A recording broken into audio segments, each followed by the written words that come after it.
Yippity doo dah. Hello, folks. Howdy, howdy. Back again. It's Jacob's Film Perspectives. Back with another one.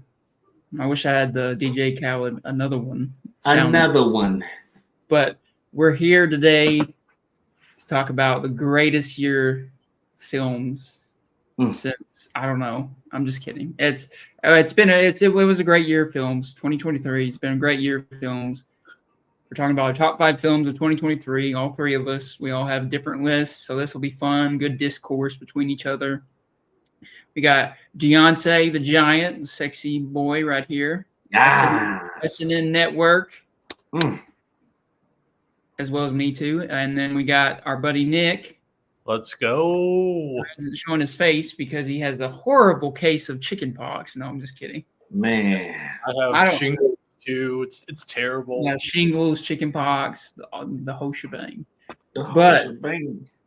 We are going to, I guess, talk about honorable mentions. Do you guys want to do that first? Would you like to play that glorious theme song? Oh my gosh, I almost forgot. Yeah, let's play let's hit it with the theme. Showtime.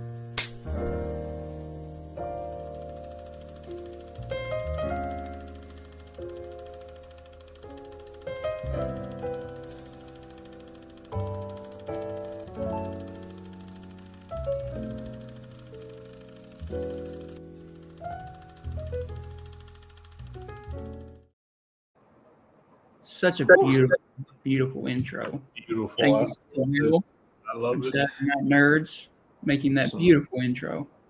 Absolutely. Feels my ego beyond comparison.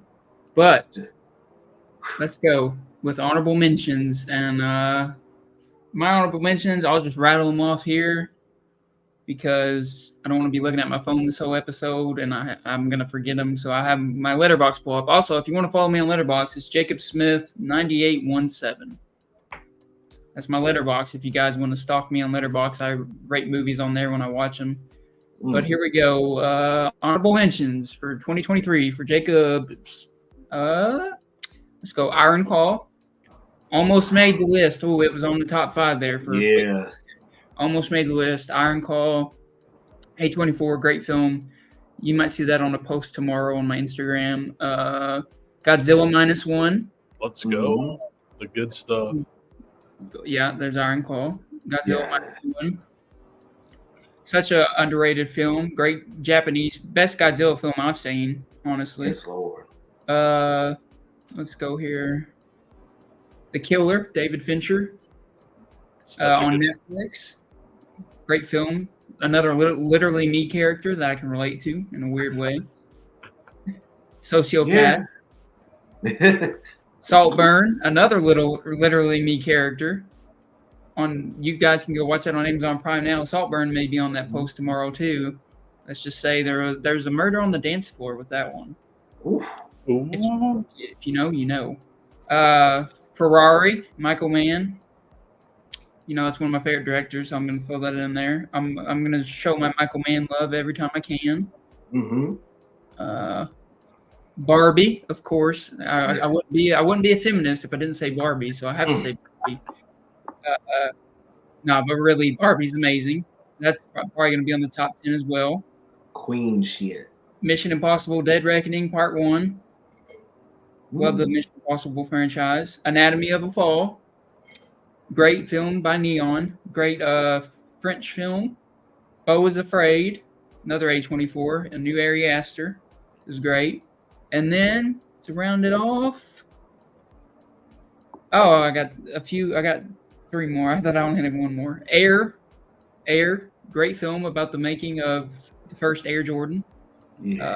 Ben Affleck directed. Bottoms, which is a hilarious comedy. I didn't think I'd like it all, but Bottoms was great. Go check. Probably the best comedy of the year is Bottoms. Guardians Volume 3, best MCU movie in a while. And then Past Lives is the last one there. Oh, no, actually, Past Lives and Sanctuary are the last 2 right there. Past Lives, another A24. You'll probably be seeing that on my top 10 next tomorrow when I post it on Insta. And then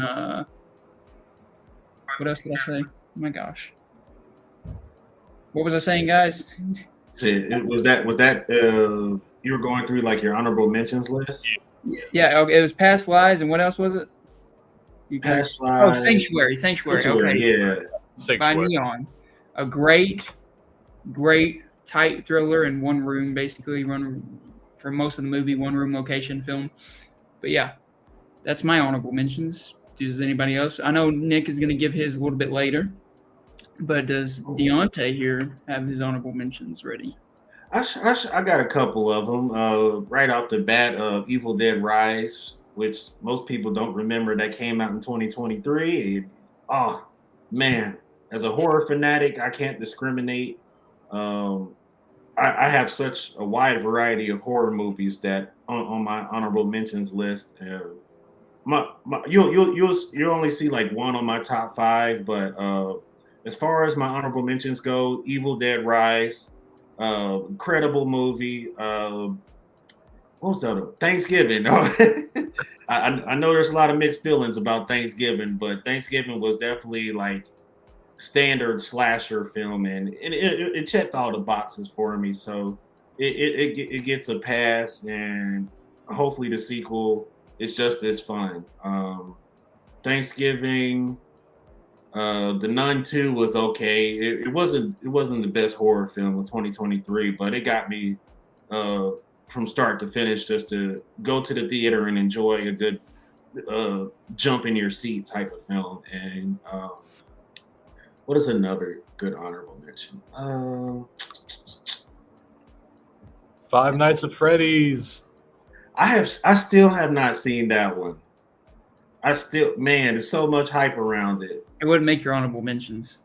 Man. Honestly, like, I'm gonna be real right now. I think two films I really enjoyed from last year that are probably realistically some of the worst films to come out in like the past 5 years were the Winnie the Pooh horror movie and the Five Nights at Freddy's movie. The Winnie the Pooh horror movie was so stupid. It was so funny. I'm honestly excited for the sequel because the budget is like bumped up a ton. But the Five Nights at Freddy's movie had good lore, had good Easter eggs. Really excited to see how that's going to play out in the future. Man, maybe I should give it a chance. I was on my queue list. I was going to watch Saltburn, and then I was going to watch Winnie the Pooh. Those are the two movies that I knew like I can't end the year without seeing them.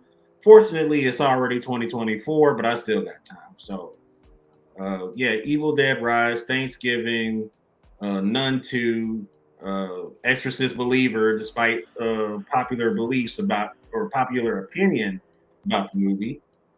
But those would be my honorable mentions off the top of my head. Okay, well now that you mention it, for my worst film of 2023, Exorcist Believer by a landslide. Worst new film I saw in 2023. I'll say that. Actually, probably worst film I've seen in 2023. Worse than Napoleon? Yeah.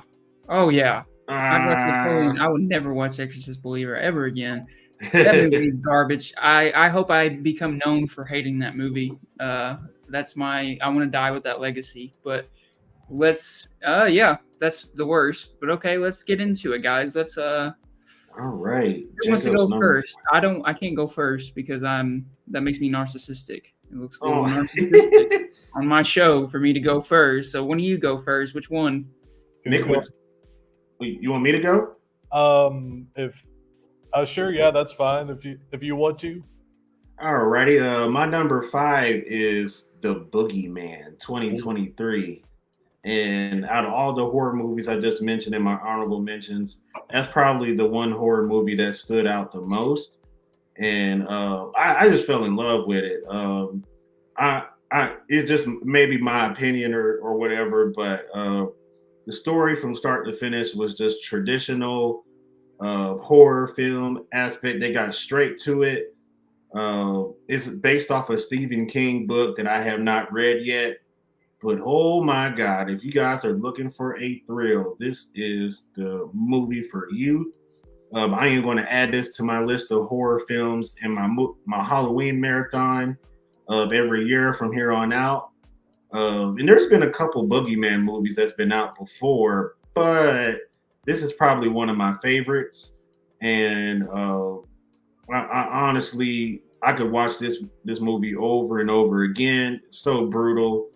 Uh, it's not it's not like run of the mill. Like you predict everything and you already know what's going to happen next. But uh, I still got a good shares out of it. I went into it with a fresh mind, and I had a blast.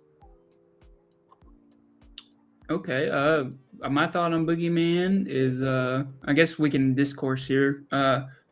The Boogeyman. I mean, a lot of people loved it more than I did. I loved it. I liked it coming out of the theater, but I forgot about it completely, honestly, until you just said it. But I mean, to each their own on that one. But yeah, I will agree.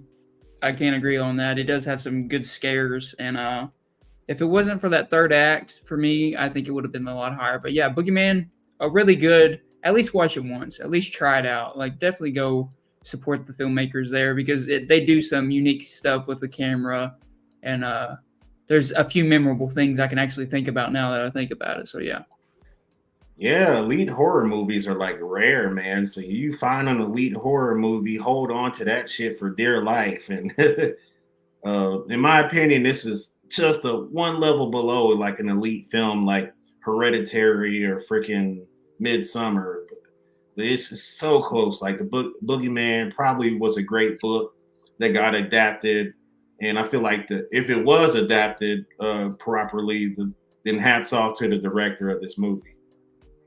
Well, like one thing about the Boogeyman is I believe it was one of the first films we talked about on here. I'm pretty sure it was.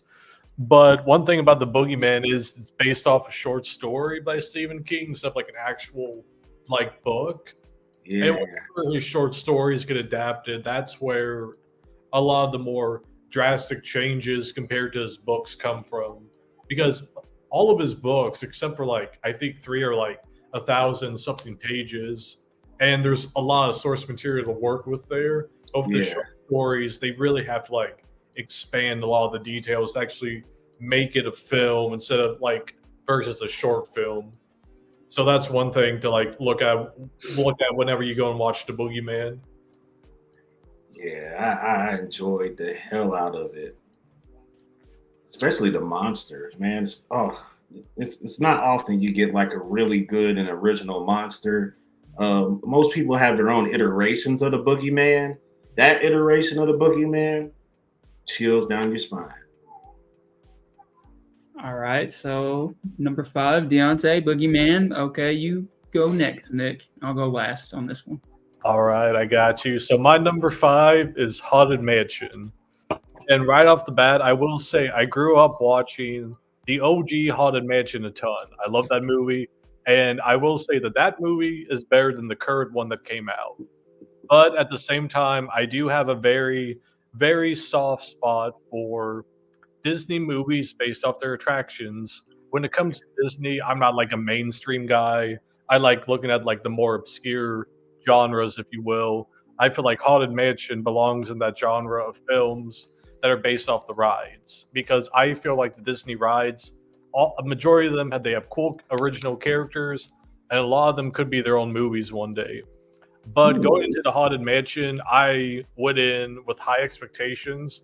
I wasn't disappointed, but I wasn't like amazed because at the end of the day, the Disney movies that are based off the rides, it's kind of like the thing with the Boogeyman where they're working with very, very, very, very limited, like I'm talking maybe 1 page, 1D like lore. So they have to expand on a lot of this stuff, which I get. I'm honestly fine with that.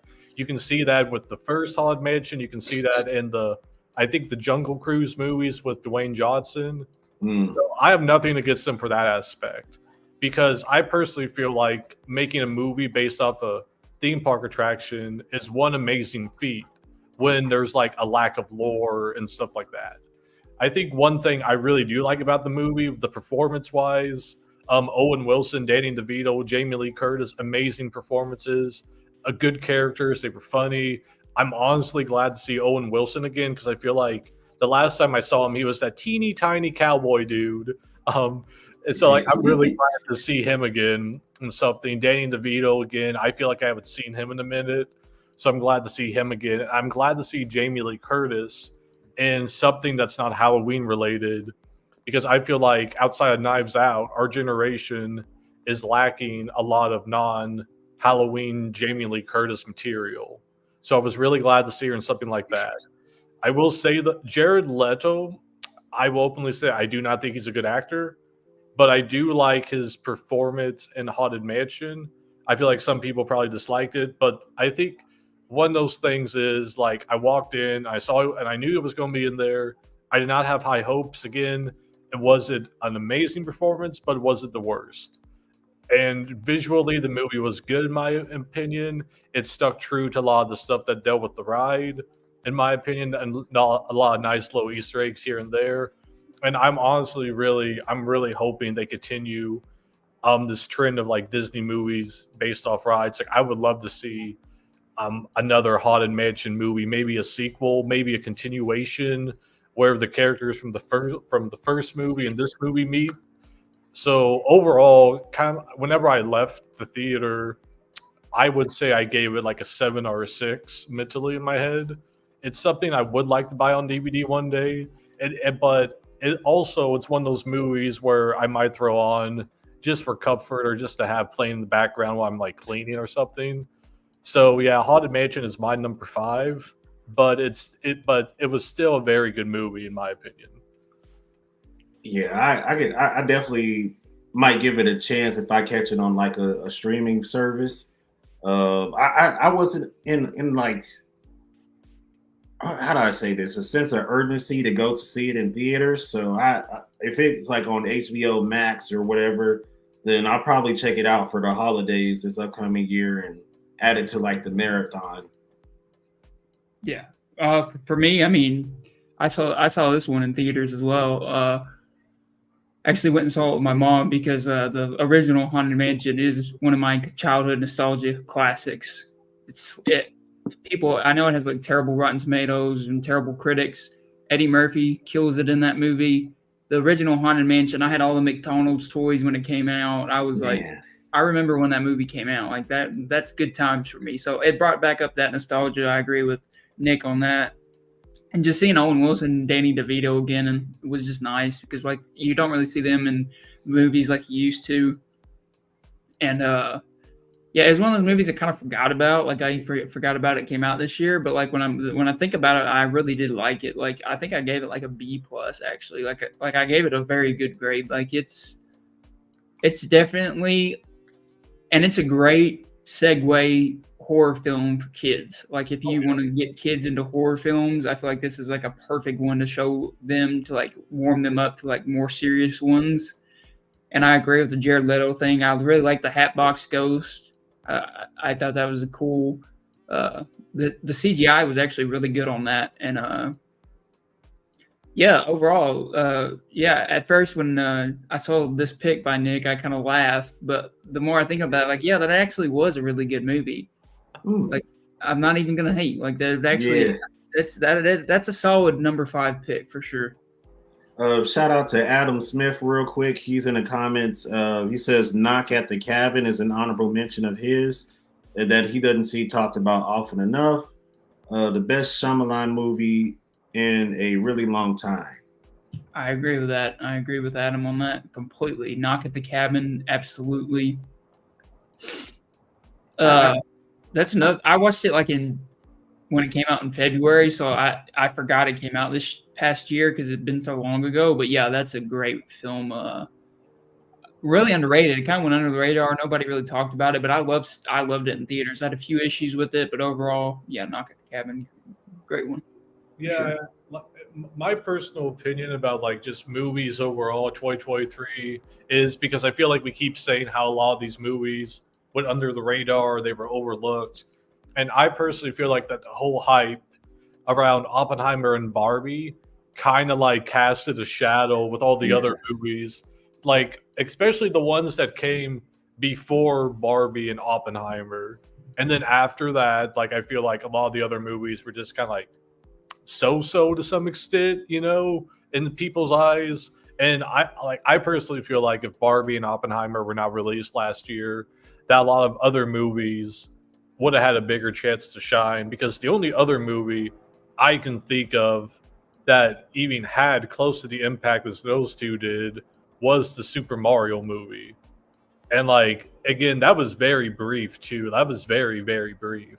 Great reviews for it too. I was impressed myself. So it's like, God, man. 2023 just belonged to Cillian Murphy and Margot Robbie, I guess. Amen. They deserve it. Absolutely. All right. I guess it's my number 5. The Big Papa's number 5. Oh, man. Is a little film. I don't know if you've heard of it. Across the Spider-Verse.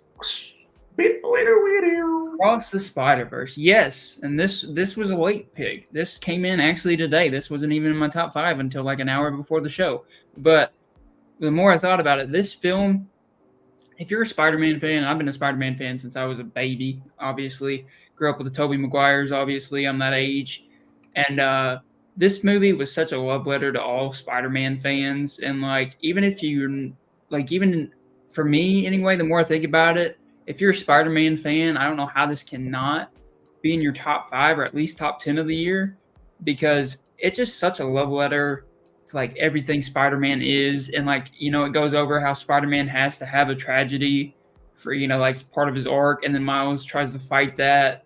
And just him, that scene where he's like, everybody keeps trying to tell me what I should be or whatever, and he's like, "Nah, I'm gonna do whatever, my own thing." Yeah, nah, I'm gonna do my own thing. That was one of my favorite scenes in theaters this year. Like, I can relate to that in my personal life, and like, it's just such a good universal message. And then it just Into the Spider-Verse was already great. I feel like this expanded upon it, and I would pick this over Into the Spider-Verse, honestly, because like Spider-Man 2099 coming in, Oscar Isaac voicing him. I mean, you see Thirst Trap, like TikToks of like, he is like a new like fan favorite, and like the soundtrack by Metro Boomin was amazing. I listened to the soundtrack for like 2 months until like 2 months after the movie came out, and I still have some of the songs downloaded to my phone. So like, I feel like it was before Oppenheimer and Barbie. It came out like a month before, and I feel like it had a big cultural little impact there until Oppenheimer and Barbie. It was one of the other ones that kind of, once Oppenheimer and Barbie, it got forgotten about. But before that, it was probably one of the biggest movies of the year, along with Super Mario Brothers. But yeah, if you're a true Spider-Man fan, I mean, I don't know how you cannot love this movie. Like, it is so good. It gives so much respect to the character of Spider-Man and what that character is, and the sacrifices Spider-Man always has to make in any universe. You get to see all the, I mean, you can watch it 1,000 times and you won't catch all the cameos and stuff that are going crazy on the screen. The animation is insane. Yeah. Like, animation, beautiful. Just like, I don't even like animated films that much. Like, it's one of my animated films, and like musicals are probably my 2 least favorite that I watch the least. And like, for this to be in my top 5, that means it had to be astronomical. Like, it is astronomically good. Like, it's a 5 out of 5 for me, A+. Like, I mean, the more I think about it, the more I love it. I mean, just a great film. So yeah, that's my number 5. My Across the Spider-Verse is a little bit higher, but man, it I think, is it on your list too, Nick? No, it is not. It's not. So it's like 2 out of 3 of us. That's saying something. It is. Well, like, I would say that like it easily makes my top 10 because I saw the original Spider-Verse movie when it came out like a couple years ago. I think 2016, 17 was it? I'm trying to remember. 2018. 2018. Yeah. Yes, 2018. Yes. And I liked it. And like, I will say one thing about the Spider-Verse movie is, well, like, first off, I'm kind of like the opposite of Jacob, where I love animated movies like claymation, computer animated, hand drawn. I love that stuff. Yeah. But just to think that like a group of artists had to like draw all these cameos from like the OG source material and like find all these really, really obscure Spider-Man throughout like the Marvel comics.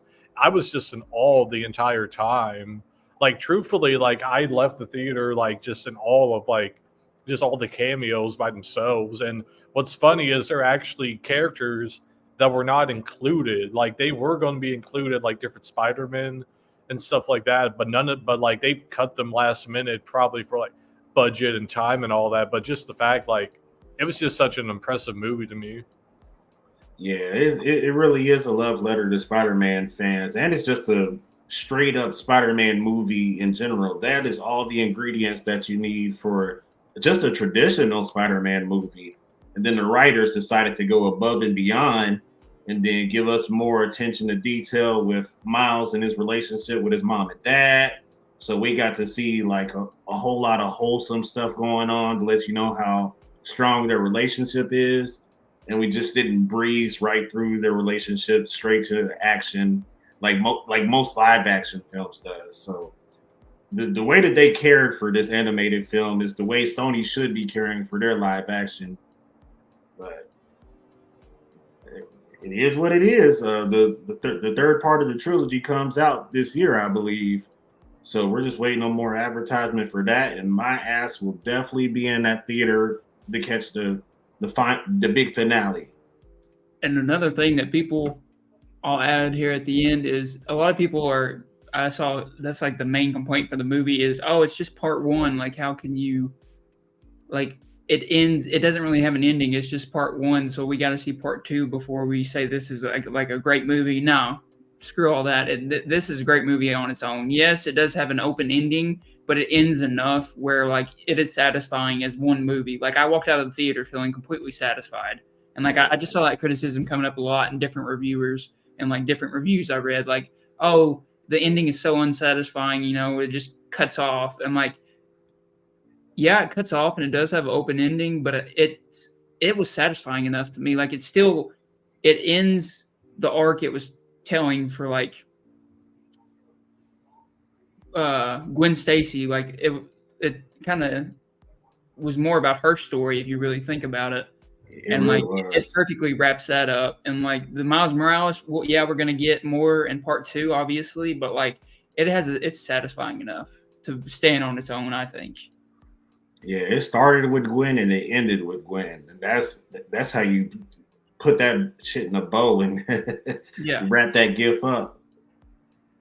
All right, so number 4 for Deontay. My number 4 is a tie, and it's the only tie that we have. It is Barbenheimer. So both Barbie and Oppenheimer, because I couldn't. I love these movies to death. I preferably like Barbie almost more than Oppenheimer, which some people would probably be like, "Boy, what?" But Oppenheimer was incredible. My favorite director directed Oppenheimer. All-star cast. What else can I say? All-star cast for Barbie too. So these were two movies that released on the exact same Friday, and everybody was just like, "We're going to catch both of these no matter what." And I'm glad everybody showed up and showed out for that. These movies deserved all the hype. Barbie, Margot Robbie, and Ryan Gosling's one of my favorite performances from them ever. I don't go way back with Ryan Gosling, but Margot Robbie, I loved her since Wolf of Wall Street, and Ryan Gosling, I would have to say my favorite role of his probably be Driver. So I honestly, he showed up as Ken. He was hilarious. There were some positive messages in the undertones of everything that was happening.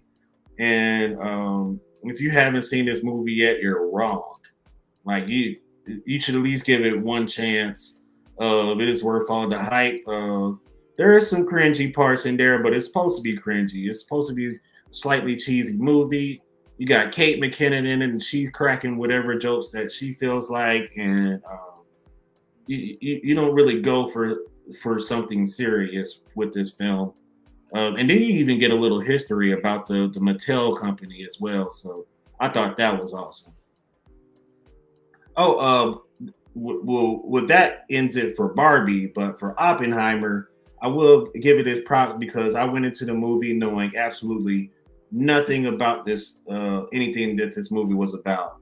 Uh, I found out Oppenheimer was just the last name of the main character, who is one of the most famous scientists of all time, and the guy that's basically the father of the atom bomb. And if you didn't know anything about him now, you need to check out Oppenheimer so you can learn more about him. I don't know how accurate this movie was supposed to be, but seeing a actor portray the role of Albert Einstein, who was like not really a close friend of Oppenheimer, but a colleague, and kind of mentored him a little bit too. And I thought that was really awesome.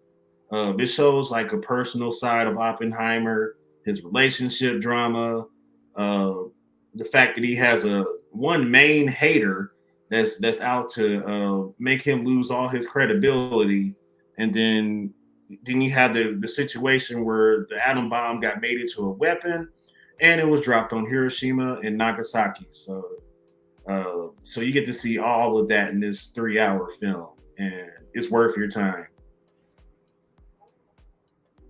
I was gonna let Nick go. Oh yeah. Sorry about that, guys. So my number 4. Well, not yet, Nick. Oh, not not that, we're talking about Barbie and Oppenheimer here, buddy. So like my thing is Oppenheimer is higher up on the list for me. So do you just want me to talk about Barbie?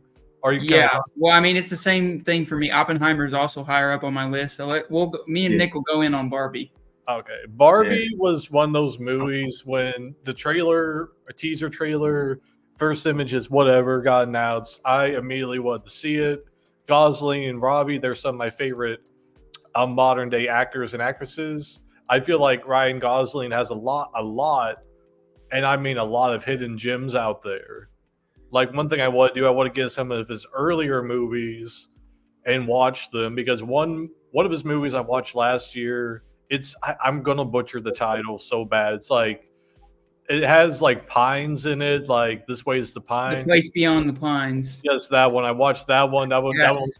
That was a really good one. And Robbie again, Wolf of Wall Street classic. Yeah. I honestly think she does an amazing Harley Quinn, and I do believe she's defined the character for probably the next 20 years, in my opinion. But Barbie is one of those movies where, like, right off the bat, I loved it. Set design was amazing. The tone, I felt the tone was good, and there were cringy moments. But I think they were supposed to be cringy on purpose. You know, Right.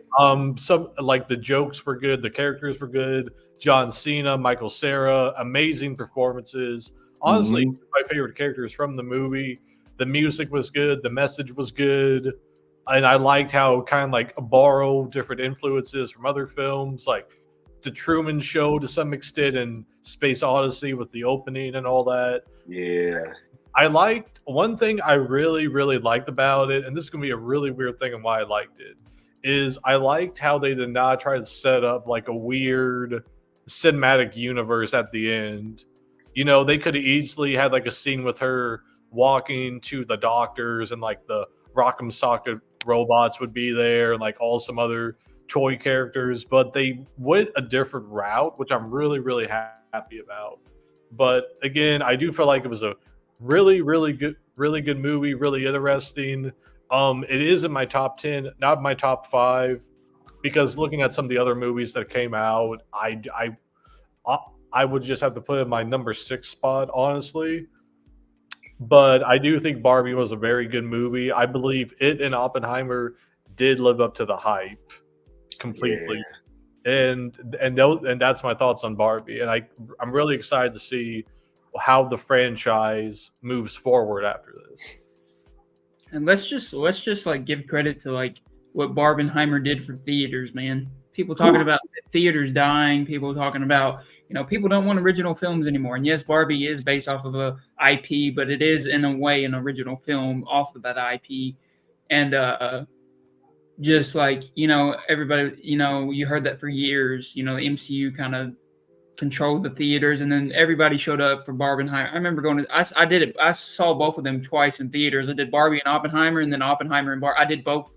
I watched Barbie first, and Oppenheimer, and then I watched Oppenheimer, and then Barbie. I did both ways, but I double featured them twice. And like every time I went, there's, you know, young girls dressed up in pink. Like every girl was wearing pink, and like, you know, Oppenheimer dudes wearing suits and stuff. And it's just like, it was great seeing people like be interactive with the theater experience, and like see all these people out here, you know, wearing pink for Barbie and everything, and just like being into the theater experience. And that was like the most I've seen since maybe Endgame. Yeah. Honestly, like, just it kind of like, especially after, you know, the pandemic and all that, just it kind of brought people back to theaters really, really strongly. And yeah, like Barbie, I guess I'll touch on it since it is in my top 10 as well. It's not my top 5. It was like my number 2 when I saw it. But some great movies have come out, and some reflection. It's fallen down. I've seen it 3 times now. I watched it at home as well, and it's fallen down a little bit in my grading, but I still absolutely love it. Like, it's such a rewatchable film. It is. Ryan Gosling's my favorite actor of all time, and like I've seen most of his movies. There's, I think, 3 of his movies I have not seen, and the rest I've seen every single one. And this is one of his best supporting roles for sure. Him as Ken stole the movie from me. I know that's, you know, I know it's more about, you know, women and stuff, but him as Ken, just, I related to Ken a little too much. Yeah. I don't want to dive into that. I don't want to. That's for therapy. That's for my counselor or therapist. But you are Knuff.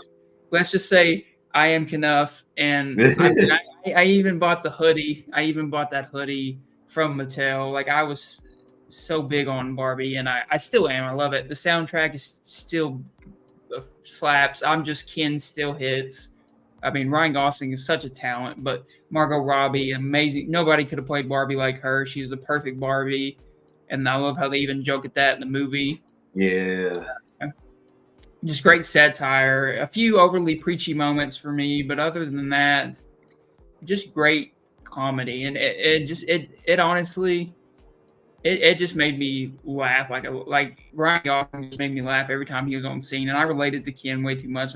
I'll say it again, but like, yeah, Barbie, great film. I could easily see why it's in anybody's top 5 of the year. I would, like, it deserves it. Greta Gerwig, such a great director, by the way. Noah Baumbach, writer.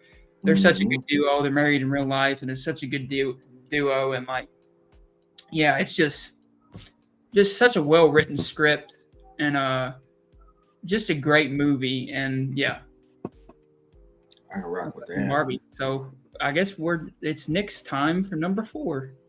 Yes, my number 4 is honestly going to be VHS 85, and I think I said this in a past episode. The VHS is one of my favorite horror movie franchises of all times, and in my personal opinion, they do not have a bad movie. Like, I have seen bad segments, but I have not seen bad movies. I love that poster. Oh, the poster is one of the best ones in my opinion. And honestly, the movie, it just captured like a gritty 80s aesthetic similar to the poster. But VHS 85, and I think one thing why I like this movie is it did not really do anything new, and I like that because the whole basic frame of VHS movies is, you know, people find these tapes, there's like a overarching frame narrative, then they have the segments. And these segments were just really, really like out there in my opinion. The first segment really gave me vibes of the one lake story from, I think it was one of the Creep Show movies, where the kids go there and there's like that weird oil spill blob thing. It gave me vibes of that because that segment involved like a supernatural lake. And then there was one segment that dealt with some mythology, a god of the underworld from Aztec mythology. And I really like that because I think in the previous VHS movie, they had a god of the underworld from like Finnish mythology. So I'm really glad they're keeping some similar elements like that in there. But overall, like the VHS 85, like it was again, pretty much the same thing I'm used to, scares, gore, very graphic, very over the top segments. But at the same time, I like that. Like, I know one thing we say on this channel is a lot is we like these horror movies that kind of like try something new and all that. But at the same time, I like the horror movies like VHS 85 that really don't try something new. They might change some elements, but they keep the main stuff in there. And I really like one thing I like about VHS, the franchise overall, is how they keep going like backwards in some way. Because I think the previous movie that was set like in 1999, like right before like the new year and the decade and century and all that good stuff. So I'm just really excited to see how this franchise is going to move forward now.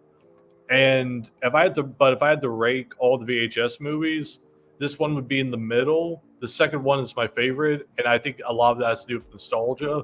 But VHS 85, it's an amazing movie. I would honestly watch it again every day if I could. Like, that's how much I liked it as a horror movie. And it's just like one of those movies where it's not like Terrifier, where it's obviously trying to make you like uncomfortable, where it's obviously like, hey, look at these kills, look at Art the Clown. It's not like the Winnie the Pooh movie where it's like where it's so bad they're trying to make it good. But it's not like an A24 movie where it's just loaded with like grief and like deep emotional stuff. The VHS 85, in my opinion, was very straightforward. They find these tapes, spooky stuff happens. There's spooky stuff on the tapes. A lot of people die. And overall, like, I like that. I feel like we do need those types of movies. But VHS 85 is my number 4, and I would highly suggest it to anyone, and I would suggest the entire franchise too. Yeah, honestly, it sounds like this movie would be leading the charge on like traditional cursed object films, because I grew up with The Ring and movies like that, and I enjoyed them for maybe not as much now as an adult, but Shutter used to be my go-to app for everything horror, and I regret not getting into the VHS franchise, but from the way that you describe it, it sounds like it's going to be leading the charge for. So if they keep the series going, then it'll lead the charge for other horror films that do like cursed objects that kill people. So I can rock with that. I like and I like I haven't watched many of them, but I do like some horror anthologies. I really like Cat's Eye is a great horror anthology. Stephen King, great one. That one and Trick or Treat's the best one, obviously, for me, but Cat's Eye. So I do like horror anthology stories. And I've seen the VHS franchise since I was in high school. I think the first one came out like 2013, maybe 2014. Right, Nick? I believe the first one came out around that time period, because that's when like there was a horror movie anthology like revival. Yeah. Because the first VHS came out and the first ABCs of Death came out around the same time, I believe. I remember it being talked about, and I just haven't watched them yet. I need to get into them. I know they showed it like I think it was like Fantastic Fest is what it's called. They showed it at some festival, and it did really well there, and then it went to Shudder. And yeah, I've used Shudder a few times to watch some horror movies. I watched just shout out to Shudder for a second. If you're into horror, that's probably the best streaming service for just if you're a horror fan, because they have so much like niche things, and like they have like movies like exclusives. Like there's a movie called Possession that came out in 1980. I want to say, insane movie, like crazy movie. It's like. Yeah, I won't get into Possession. That's a whole nother. That could be a whole episode in and of itself. But yeah, just Shudder, great. And what Nick was talking about, like the VHS, I do like the idea of like 1999 and making it like that. And then now we're in the 80s. I love anything. I love 80s aesthetic. I love synth music. Anything. Yeah. You get me with the 80s lighting, 80s movies. 80s is one of my favorite decades because of just just the way the films were. So like that just intrigued me in of itself, and I'll definitely have to check it out. Yeah, you got movies like It Follows, which is 80s based, and then you got horror TV shows like Stranger Things. It's like we're kind of spoiled with that genre, so I can live with that. I guess my number 4 is I'm thinking I'm back. John Wick, Chapter 4. That was a terrible man. That was a terrible impression. But, that's why I'm a film major and not an acting major. But John Wick Chapter 4. This movie was the first movie of 2023 that I loved. I literally before this movie, I mean, it came out in February, so it was early to be fair. But when it came out, 2023 started out on a whimper for me. It was just like not great movies. I wasn't feeling nothing. And then I went and saw this movie in theaters. And my God, this movie sparked my love for filmmaking again. Like I felt like I was kind of burnt out. I was going through some stuff, and I was just kind of like, man, just questioning filmmaking and like if I want to stay in the filmmaking realm, if that's what I want to do. And I know that sounds cheesy because you're like, John Wick's just a dumb action film. And yes, it's a dumb action film, but the filmmaking behind, like the stunt doubles, the production, the amount of effort they put into these films. The script is very, yes, John Wick barely says any words. He's not a very, but that's why you cast Keanu Reeves. He's perfect for that. He gives the presence needed. And Keanu Reeves is one of the best guys ever in Hollywood, obviously. And Neo, all kinds of roles. But John Wick Chapter 4, yeah, like I was sitting in the theater, and there's one scene in particular that the director even said they got from a video game called Hotline Miami, and it's an overhead scene. And the way the camera, it was one of the movies, the first time in a long time that I watched a movie, and I thought to myself, how did they do that? Like I was obsessed with how they shot this scene. Like I was trying to figure out how they shot the scene. I was looking into info on how they did it because I was like, how did they do that? Like, because it's like a camera movement from the ceiling and it's going from room to room as he takes out these guys. And that's honestly the best action sequence of the year. Yeah. Any movie. But I watched it in theaters with a few friends of mine, and my parents are big John Wick fans. So I bought it and we watched it. I showed it to my parents at home. And afterwards, I was like, it's a 2.5 hour movie. I think it's the longest in the franchise, and it goes by the fastest in the franchise for me. Like the pacing is incredible. Like I said, the camera work, the stunt doubles is just amazing. There's actually, it probably has the most story out of all of them, which it still isn't that much. Because it doesn't need that much. That's not what the John Wick franchise is trying to do. It's trying to show off the actions and the stunts. But like after I was so involved with the movie, I was taking deep breaths like after every action scene because like it just exhausts you. It's such a ride. It's what movies are made for, is to give that escapism. It's a perfect escapism. Has a great ending. I hope they don't make another one. There's talks of them making another one, but the way this one ends, a perfect ending to the franchise, and just. It made me love it. It re-sparked my love for movies that was kind of dying out at the time, and I think that's why it's one of my favorites of the year, just because it means so much to me for that. And just shout out to all the stunt doubles because I mean some of the stunts are insane in this movie. Yeah. Shout out to all the cameramen, the camera work. There's one scene where he's driving around in Paris, and it's just insane. I just like. The filmmaking behind this is top notch, but yeah, that's why it's my number 4. It just meant a lot to me. The best in the franchise for sure. Best action film of the year for sure. And just epic it is epic in every sense of the word. That's the best way I can explain it. It's just absolutely epic. Huge action sequences, great camera work. Yeah. That's my number. Talking about. Have you seen it, John Wick 4, Nick? I have not. The John Wick movies are ones I really need to actually sit down and watch. Yeah. I think I saw the first one, but I'm gonna be honest, outside of the, John Wick dog memes, I'm not that well versed in the John Wick movies. I have nothing against them. It's just I'm not a big action movie guy, and it's just one of those things. Whenever like the new ones have come out, like 4 and all the other ones, I haven't really jumped on the train to go see them. Right. But, so as of now, John Wick, the entire franchise, I really do need to sit down and watch. But everything I've heard about it, the franchise overall, and the new one, kind of like what Jacob was saying, it's just been positive. I think people know it's just an action movie with action scenes, and that's it. The story is not that deep. But I think there's something, from what I've seen and read about the movies, I think there is something a bit more special about them compared to like the Dwayne, Kevin Hart action movies that were flooding the theaters for a while. Yeah. You know, and I feel like the John Wick movies, I'm trying to think of like another like movie I could put on par with.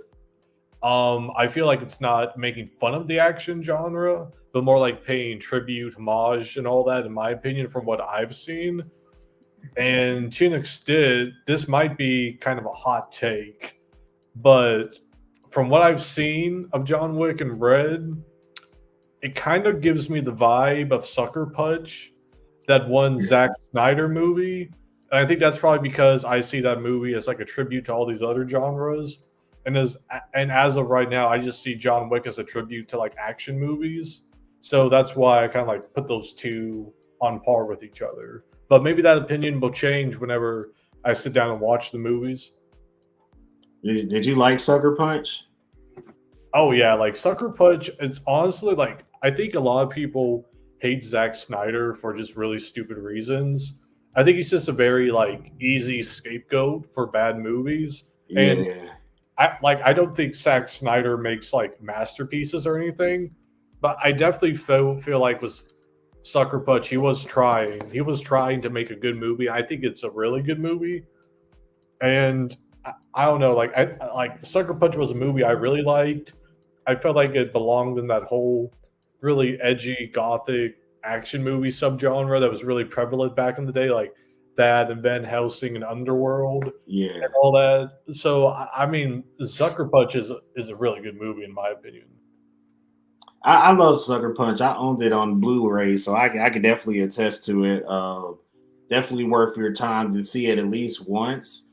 I also have not seen the John Wick franchise, so I'm like 4 movies behind the whole world, and I have absolutely nothing to say except for I see all the hype, and I can appreciate what people have to say about it. So maybe someday I'll probably do like a movie marathon where I can just watch maybe like 2 John Wick movies at a time, and then I'll finally have something to say about it. So yeah, and all I gotta add on that is, I mean, John Wick, it does. I haven't seen Sucker Punch. I'm not a big Zack Snyder fan, but I don't know about if they're connected or you know, like similar in theme or whatever, but John Wick for sure. It's a homage to action franchises, but it takes it to another level for me. Like it and Mission Impossible are the 2 best action franchises of our generation, and they just keep going. And like the third one was kind of went down a little bit for me, but the first 2 are just like are in like my top 100 favorite movies for the longest, and this one might be in my top 100 favorite movie of all time because I just love it so much. And it there's even an artist in here. Her name is Rina Sawayama, I want to say is her name. She's like a pop artist.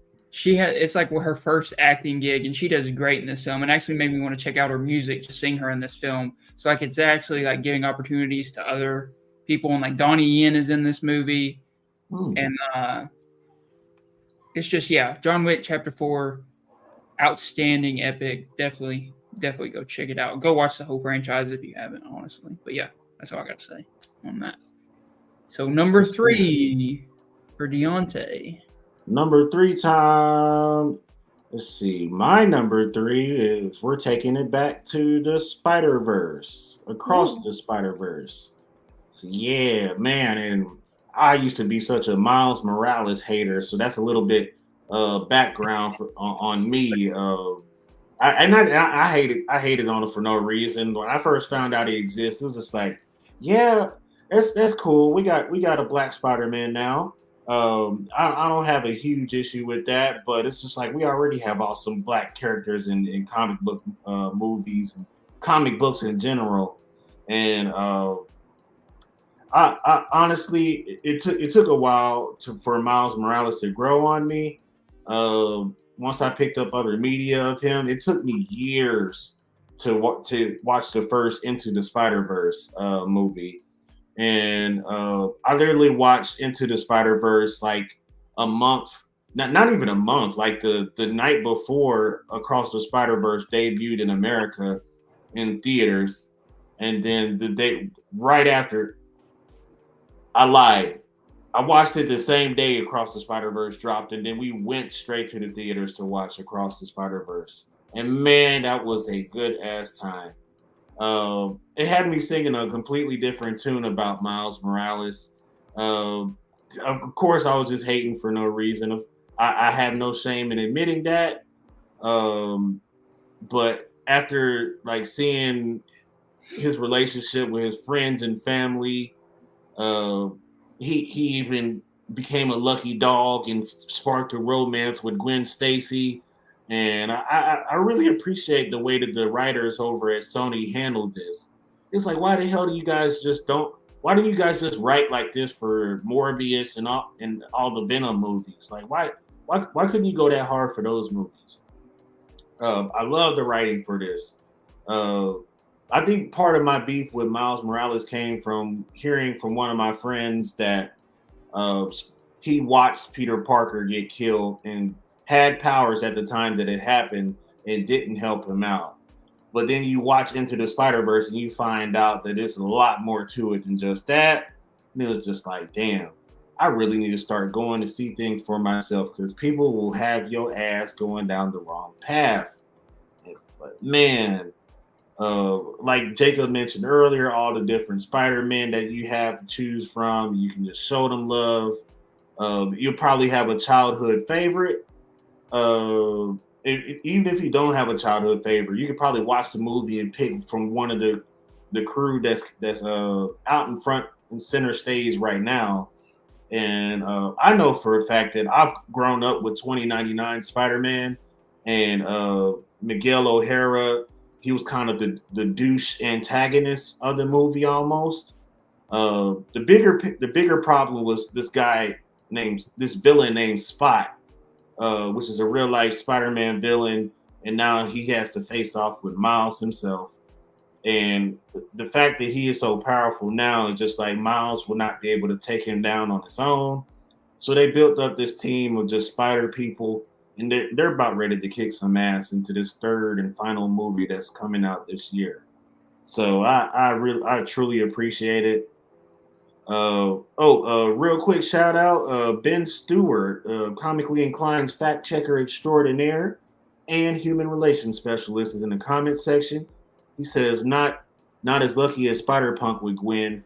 Yeah, that asshole left his shoes over her house, and it's just like, well, Miles, what you got to say about that, bro? What you got to say about that? He's trying to steal your girl. But I really appreciated this film. This was a great animated film. This was great storytelling. And I could watch this movie and the first movie over and over again and just never get tired of it. Compared to the other three, the remaining three that's on my list, I wanted this movie to be a little bit higher, but the other three just went that much harder. And that's all I have to say about it. Yeah, and I mean, me and Nick, we already kind of talked about our thoughts on the Spider-Verse. So I guess we can just jump into Nick's number 3. All right, gentlemen. My number 3 is the Scott Pilgrim Netflix series that came out earlier this year. So yes, Scott Pilgrim Takes Off. And whenever it got announced, I think it got announced earlier this year or last year that they were going to do a anime based off the comics with the original voice actors. I was intrigued because I watched Scott Pilgrim a lot when I was in high school. I've read the comics, and I personally like the comics more than I do the movie itself. But Looking whenever the anime dropped, I had this feeling that they were just basically going like recreate the movie or just recreate like every scene in the for the comics and all that. But they took a very different route. They really focused a lot more on the other characters, the exes and Scott's friends instead of Scott himself. Like honestly pretty sure like at least for a few episodes, Scott Pilgrim, despite being the main character, had very little like screen presence. Like he was there, but they were focusing on other aspects of the characters in the story, which I really liked. Like I remember watching the first episode, and yeah, they were recreating some scenes and all that, but it started like turn away from the path, and I was really impressed by that. I think my only major complaint I had about after watching it was that the voice acting was not that good, and and I get that the movie came out like in 2013 and all that. And I get like a lot of these guys like they're obviously older and all that, but there were only a couple. Like I'm pretty sure actually only two voice actors that sounded remotely the same. Wallace's voice actor, one of the Culkin brothers, he sounded spot on. Scott Pilgrim, Michael Cera, he did not like sound like the original Scott Pilgrim in my opinion. And but overall, like I think the story was good. The animation was really good. It captured the vibe of the comics in my opinion. I like that. I did not want the Netflix series to capture the vibe of the movie, and it did not do that for me. It captured the vibe of the comics, and overall, I think the Scott Pilgrim Netflix. If I had to rank all the major entries in the Scott Pilgrim franchise, including the comics, it goes to comics, the Netflix series, and then the movie. Because I feel like the Netflix series, I'm not going to say answered, but I feel like it might have like done a lot better with some of the other aspects that the movie kind of danced around and all that. And earlier, we were talking about honorable mentions and all that. One thing I did whenever the Scott Pilgrim Netflix series was officially announced is I decided to really dig deep into Michael Cera's other films before Scott Pilgrim, and some really good ones I saw. Obviously, Juno and Superbad; those are two classics that make up his holy trinity, if you will. But outside of that, he has Nick and Nora's Infinite Playlist, which is a really good movie. Paper Heart, which is honestly one of his best roles in my opinion. Year One and Youth in Revolt. Those are four very good movies that came out between Juno and Scott Pilgrim, and I highly recommend everyone to see those four movies, especially Paper Heart. I feel like Paper Heart defines like a lot like the whole aesthetic and atmosphere and directing style of indie movies from the early like 2000s, 2010s. But overall, Scott Pilgrim takes off. Very good. I loved it. And I am hoping though that this is the final Scott Pilgrim media entry we have, because if 10 years from now or even 5 years from now I see they're remaking the movie, I'm going to scream and I'm just going to like bomb. I'm just going to write trash reviews on it. Yeah. On it takes, but Scott Pilgrim takes off. It's definitely worth the binge, and I highly recommend it to everyone, along with those other Michael Cera movies I mentioned. Yeah, do you feel like Michael Cera is typecasted a lot? He plays kind of the same dude in a lot of the movies I've seen. Oh yes, 100%. But like in Mhm. Paper Heart's one of those movies where the actors are playing themselves. Like they're not going by like like fictional names or whatever. It's actually themselves. And I'm watching it. I remember watching it and Juno and Youth in Revolt, and I'm like, this is Scott Pilgrim. Like this is literally Scott Pilgrim. Like you Yeah. cannot tell me that Michael Cera's character from Scott Pilgrim and Juno are not the same person. So I do feel like Michael Cera is typecasted a lot, which is very, very unfortunate because I feel like he needs the Uncut Gems treatment where he gets put in like a very dramatic movie, because I'm pretty sure even Will Ferrell had his like Goodwill Hunting moment where he was in a very dramatic movie. that wasn't on par with like the comedy movies he makes. But yes, Michael Cera is 100% typecasted, and I think what really sucks about that is like that only really worked for a while because now, like, I'm pretty sure his last major role that I can remember was he voiced Robin in the Lego Batman movies, and that's it. So that's kind of like gives you like a scale of like how he kind of went from like being in all these movies to kind of like just doing his voice acting. So I'm hoping down the road he'll get like a good revival in his career, and I'm hoping that when that revival happens, it's not because he's playing Scott Pilgrim version 15. Yeah. Yeah, Scott Pilgrim is one of my favorite films, probably top 100 for me. I remember watching it for the first time, just absolutely loving it. I was late to the party, though. I watched it like in 2019 for the first time. And yeah, I love the movie. And when I saw the series coming out, and I was like, oh, they're bringing back the voice acting. That sucks to hear that the voice acting is not too good, except for a few exceptions. But I've been meaning to check this out, and hearing your review of it, I definitely want to check it out more now, and I'll definitely add it to the list because I actually forgot this came out. And but I've been looking forward to it because I do love the original Scott Pilgrim. And as far as Michael Cera, besides like, I mean, he was Alan and Barbie, so maybe he'll get a little more work because he's in one of the biggest movies of the year. But yeah, and for sure, Michael Cera does play the same thing, which is kind of funny. Yeah. Superbad is in my top 10 favorite films of all time. It is my favorite comedy. It's in my top, like, of all time. Like, it is definitely one of my favorite movies ever. Like, I've seen it multiple times. It is my high school experience almost. Superbad. If I had to pick one movie that's the most relatable to my life, it would be Superbad. And I don't know what that says about me. Hey. But I literally, like, and this is not like me coining this whatsoever. I've had multiple friends who have watched Superbad come up to me and say, "You're literally Evan from Superbad," which is Michael Cera's character from Superbad. Wow. I have been compared to Michael Cera's character from Superbad by multiple people, and like I rewatched it and I completely get it. Like if I had to pick one character in one movie that's the most like me, is Michael Cera in Superbad. Like that is like I am literally that person. Which is hilarious that I didn't catch it before watching it all those years. But, like, yeah, I can see it now, which is, yeah. But, yeah, Michael Cera, great actor. Yeah, you're like a mix of Evan and McLovin. I can see a little bit of McLovin, too. Yeah. But, yeah, that's all I got to say about that because I haven't seen it. But, yeah, I'm really interested in seeing it. So, are we doing my number 3 now? Yes, sir.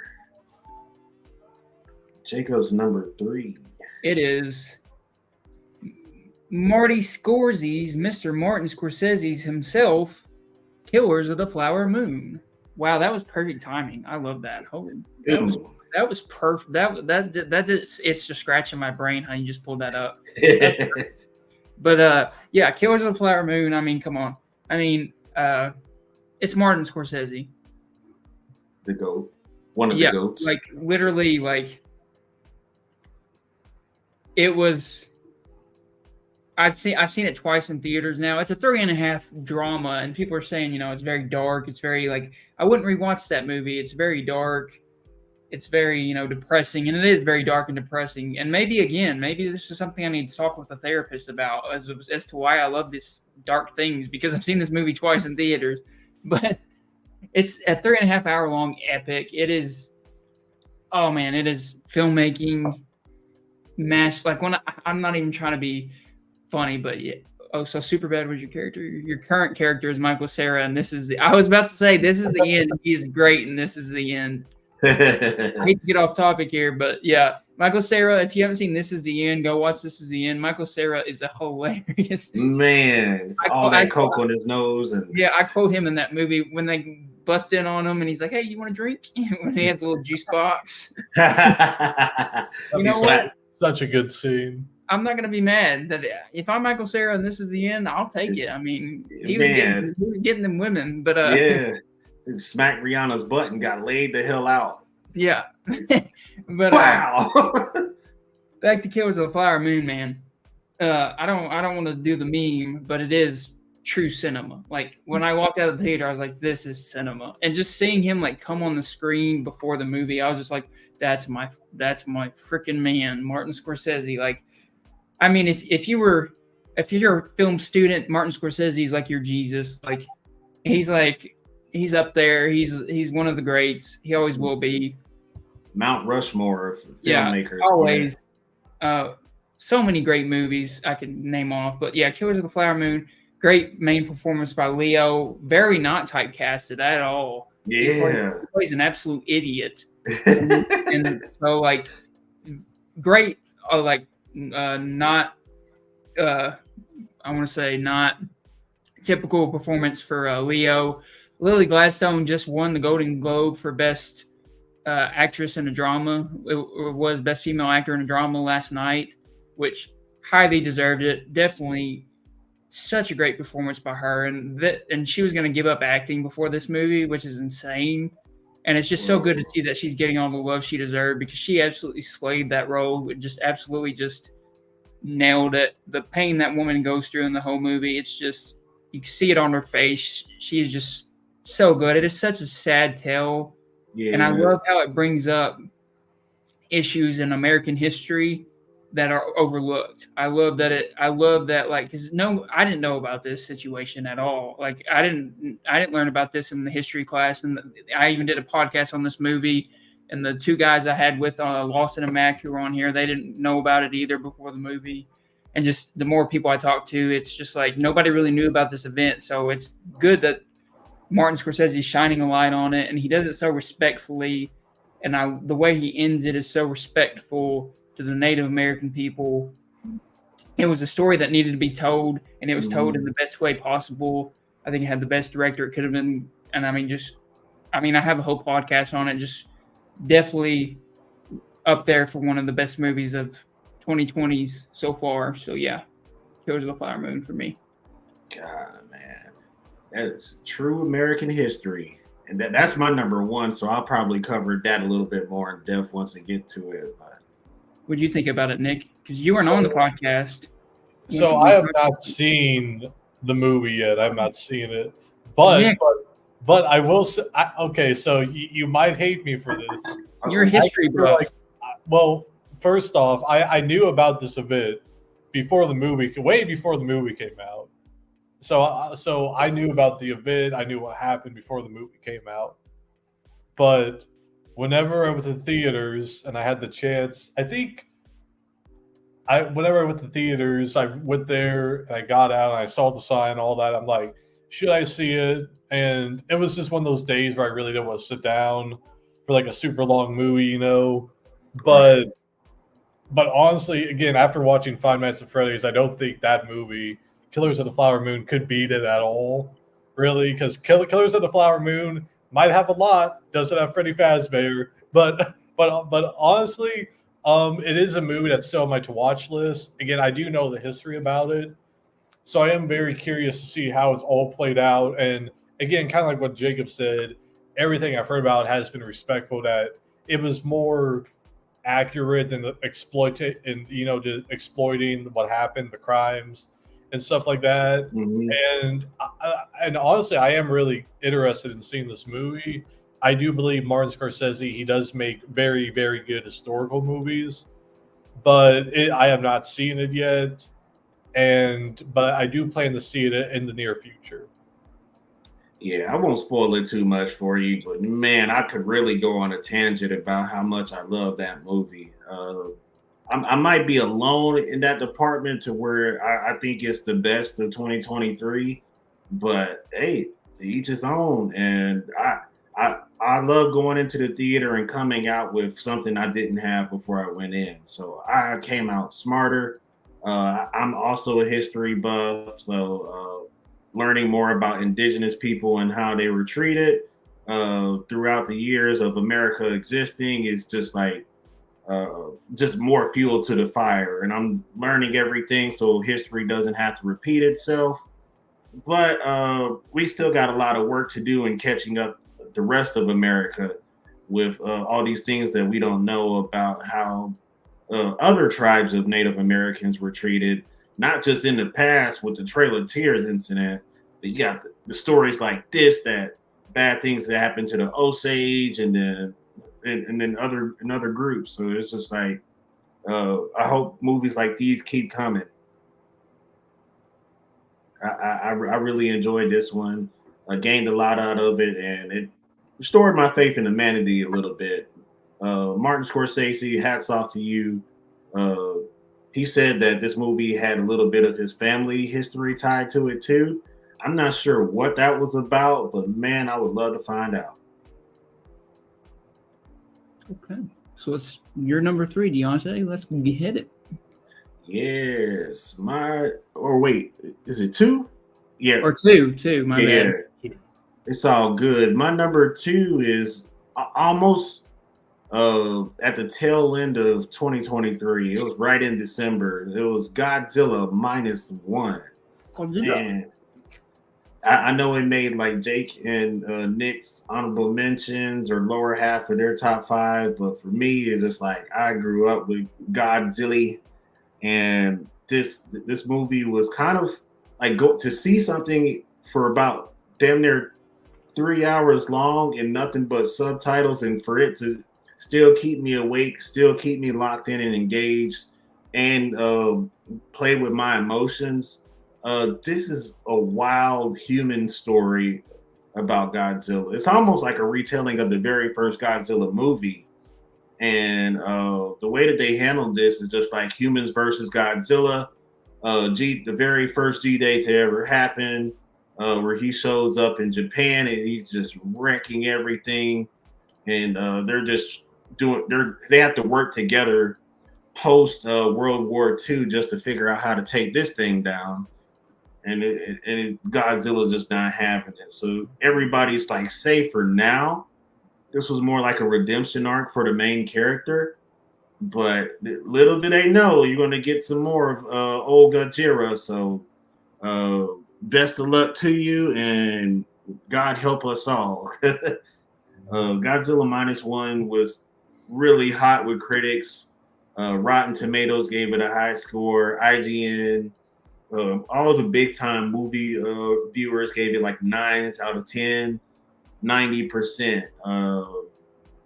Saturday Night Nerds, we gave it like some of us gave it like a 10 out of the 10, and I was like 9.5 just because of the length of the movie, and some things needed to be could have been cut out to make it better and shorter and sweeter. But the way that it is right now is just absolutely perfect. And we're going into 2024 this February where we get to see it just a strictly monsters movie where Godzilla does like a buddy cop thing with King Kong to take on a bigger threat. So I'm looking forward to that, and nothing but nonstop great Godzilla content since December. And honestly, a little bit before that, because 2023 was kind of Godzilla's year. And then we're starting off 2024 already with a straight up monster movie. So big ups on Toho and everybody involved. This movie could have been a little bit higher on my list, but there was just one film that it just could not top, and that's totally fine with me. Have you guys seen Godzilla -1 yet? I know y'all talked about it, honorable mentions, but I was gonna let Nick go. Yeah, so I saw it, and I think my main takeaway from it, first off, amazing movie, loved it, amazing just creature design. I actually felt threatened when I saw Godzilla on screen. I think one of my issues with Godzilla is I feel like ever since like I'm going to say the 60s, all the way up to probably like the 90s, he really got turned into a cartoon character. The whole scare value was taken away. He really got turned into like a superhero character, in my opinion. He would fight evil and stuff like that. And if you watch the very first Godzilla movie, which I watched a lot as a little kid, it's straight up horror. Like, he's a monster. He's out to kill people.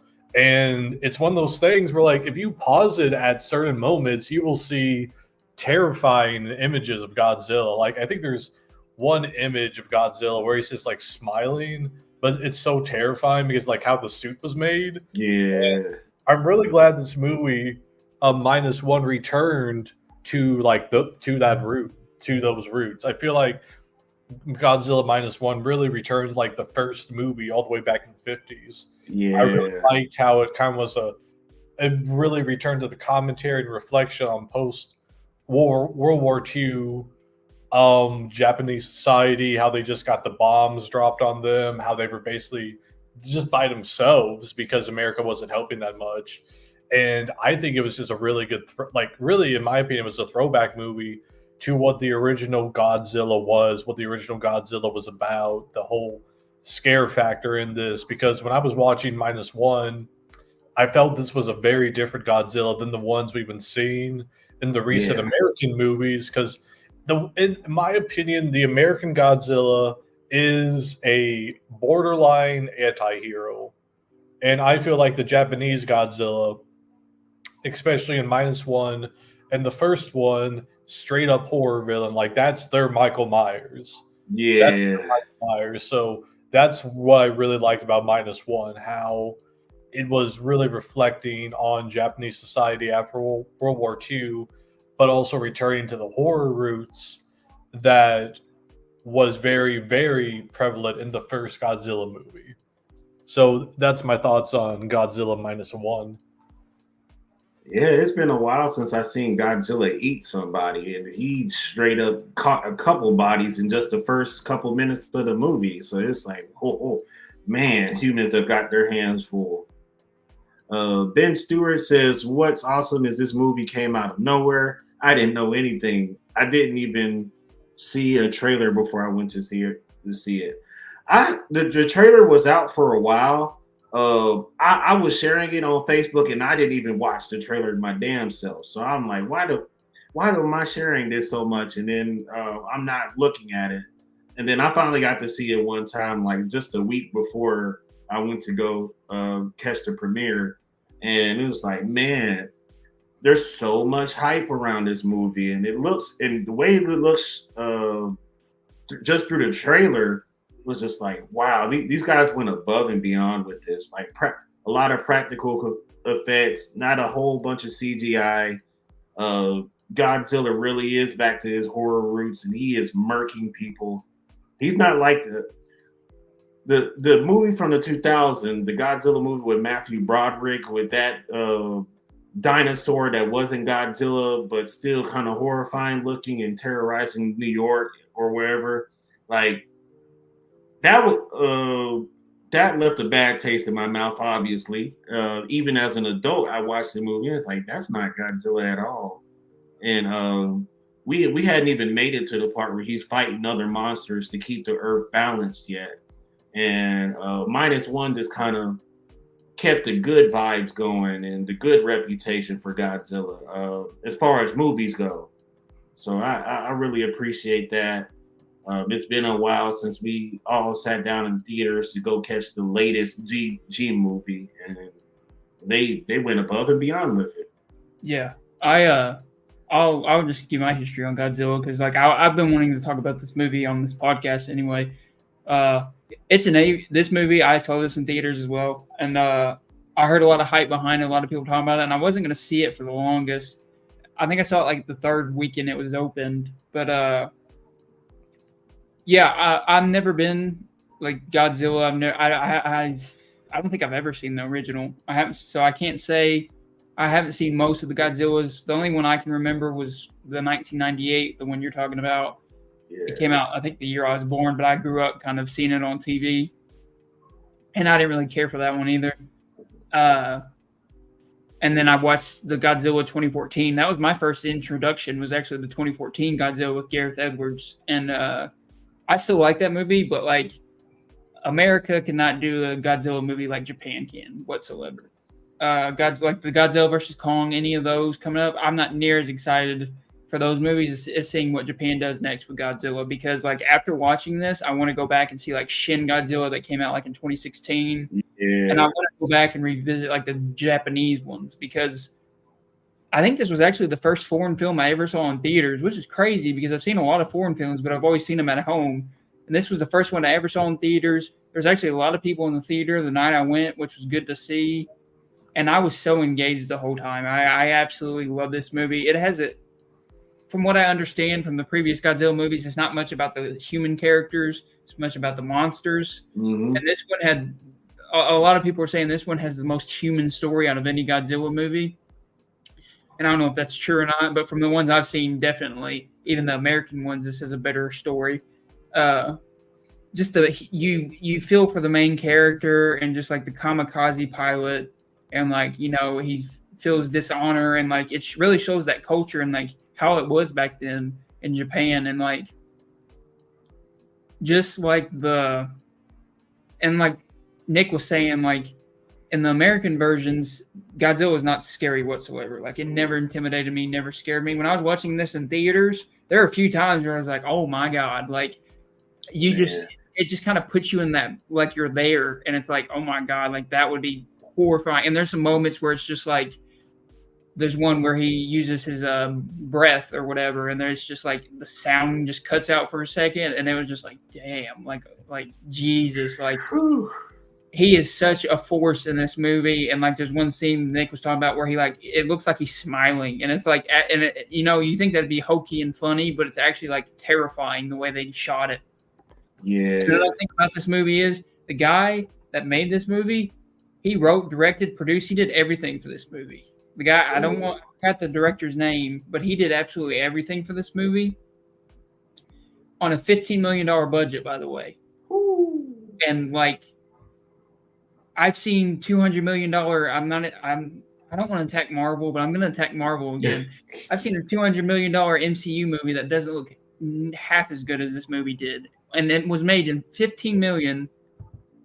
And the guy did everything basically. From what I understand, the director, I forget his name, but he did absolutely everything with this movie: the special effects, the writing, the directing, and that is a feat. Like I couldn't even, like his whole life was probably dedicated to this movie for years and years. And like, props to him, props to the actors. Like, that's such a great, you cared about the main characters, you cared about everything that happens to them.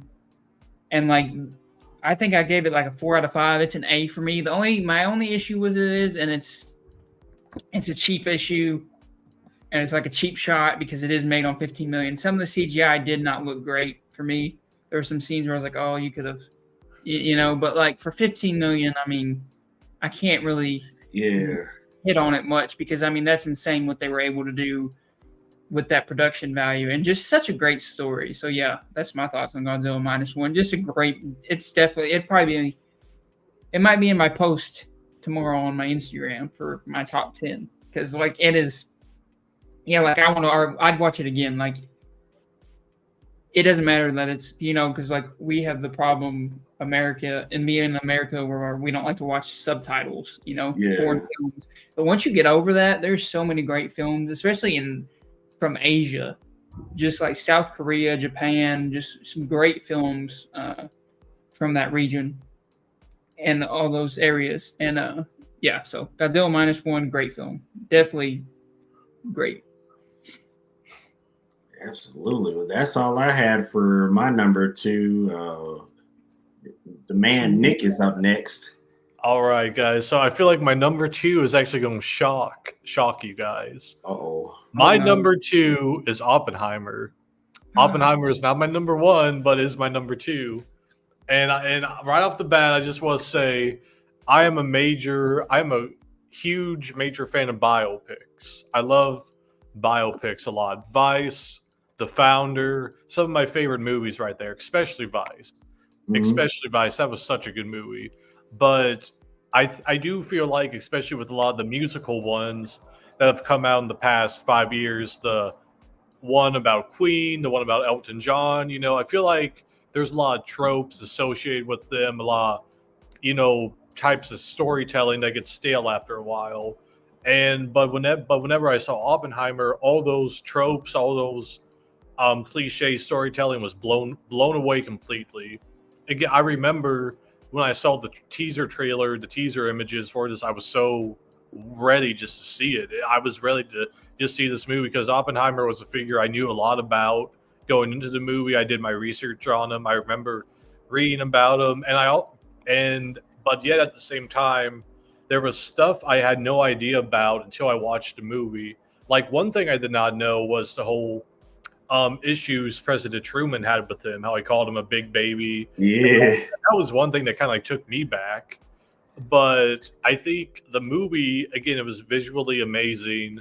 Sound design, especially when the bomb drop, was incredible. I actually want to put on par with what Jacob was talking about with Godzilla's, like, whenever he breathed, used his mouth in the movie. The sound design was good. I liked how accurate it was, like in terms of just the characters, but also the time period and all that. I do like how Christopher Nolan went back to like his Memento style days and had the whole black and white and the colored story going on too. I really do like that. But I think one thing I really liked about Oppenheimer is it really just made you think a lot about guilt and responsibility and all that. And I'm not trying to get political here at all. I'm not trying to get into the spicy issues. I think one thing that you see a lot with history, and I feel like especially today, is the blaming of certain individuals for, certain actions like the Iraq War, Vietnam, the war on terror, stuff like that. And I'm not, condoning what happened with those wars. I'm not saying the people who started those wars were good people by any means. But I think Oppenheimer kind of gives you that insight into a character who morally he knew what he was doing was wrong. He knew that by making the atomic bomb, he was going to inherently destroy the world sooner or later, in his opinion. He knew he was changing the world. He knew he was literally bringing fire from the gods to man, and that no one would understand it. They would abuse it. And if you look at all the stuff that happened after World War II, like all Chernobyl and stuff like that, you can definitely see how that's happening. I mean, come on. Like, I mean, every other week we see headlines talking about how we could be going at war with nuclear weapons. But at the same token, Oppenheimer keeps telling himself what he did was the good thing, the right thing. And I remember I watched it with a friend and we were talking about that. It's because you have to convince yourself you did the right thing there. You have to convince yourself that making the atomic bomb was the right thing no matter what. And, going back to like what I was talking about, like politics and all that, I think you see a lot of that like in Vice, or Dick Cheney. He's basically telling himself that he did the right thing with the Iraq War. And I think a lot, like, I'm really glad the Oppenheimer looked at that. Yeah, that was pretty awesome. What were you saying? So I guess my final thoughts on that is like, this is not the first movie made about Oppenheimer. There's been like, I think TV movies. There's actually one that came out like in the 50s, I believe. I might be wrong about that. But I think the one thing that really did impress me was just that whole factor where it was like, he knew it was wrong, but had to keep telling himself it was right, And I feel like that's something that's still super relevant today. You have these people who morally they might think it's wrong, but they have to keep telling themselves that what they did was right at the end of the day, because you can't undo the atomic bomb, That's true. Yeah, that whole well, not really just one scene, but like a sequence of like interviews about his security clearance with those. I don't remember who those people were, but he was basically on trial for his credibility, and then the people that were just like asking people closest to him about what is his relationship with Russia and all that. And man, I kind of felt for him a little bit in those moments, especially when he would sit in the room and he would listen to like at least one or two people flip on him. But there would be like good moments where like even his wife, after whatever amount of cheating he had done, would sit in that room and she'd tell the absolute truth on his behalf as well, hoping he'd win and keep his security clearance and all that. This is moments like that. This is like, damn, like the writer really made sure to cross all his T's and dot his I's with these parts of the story.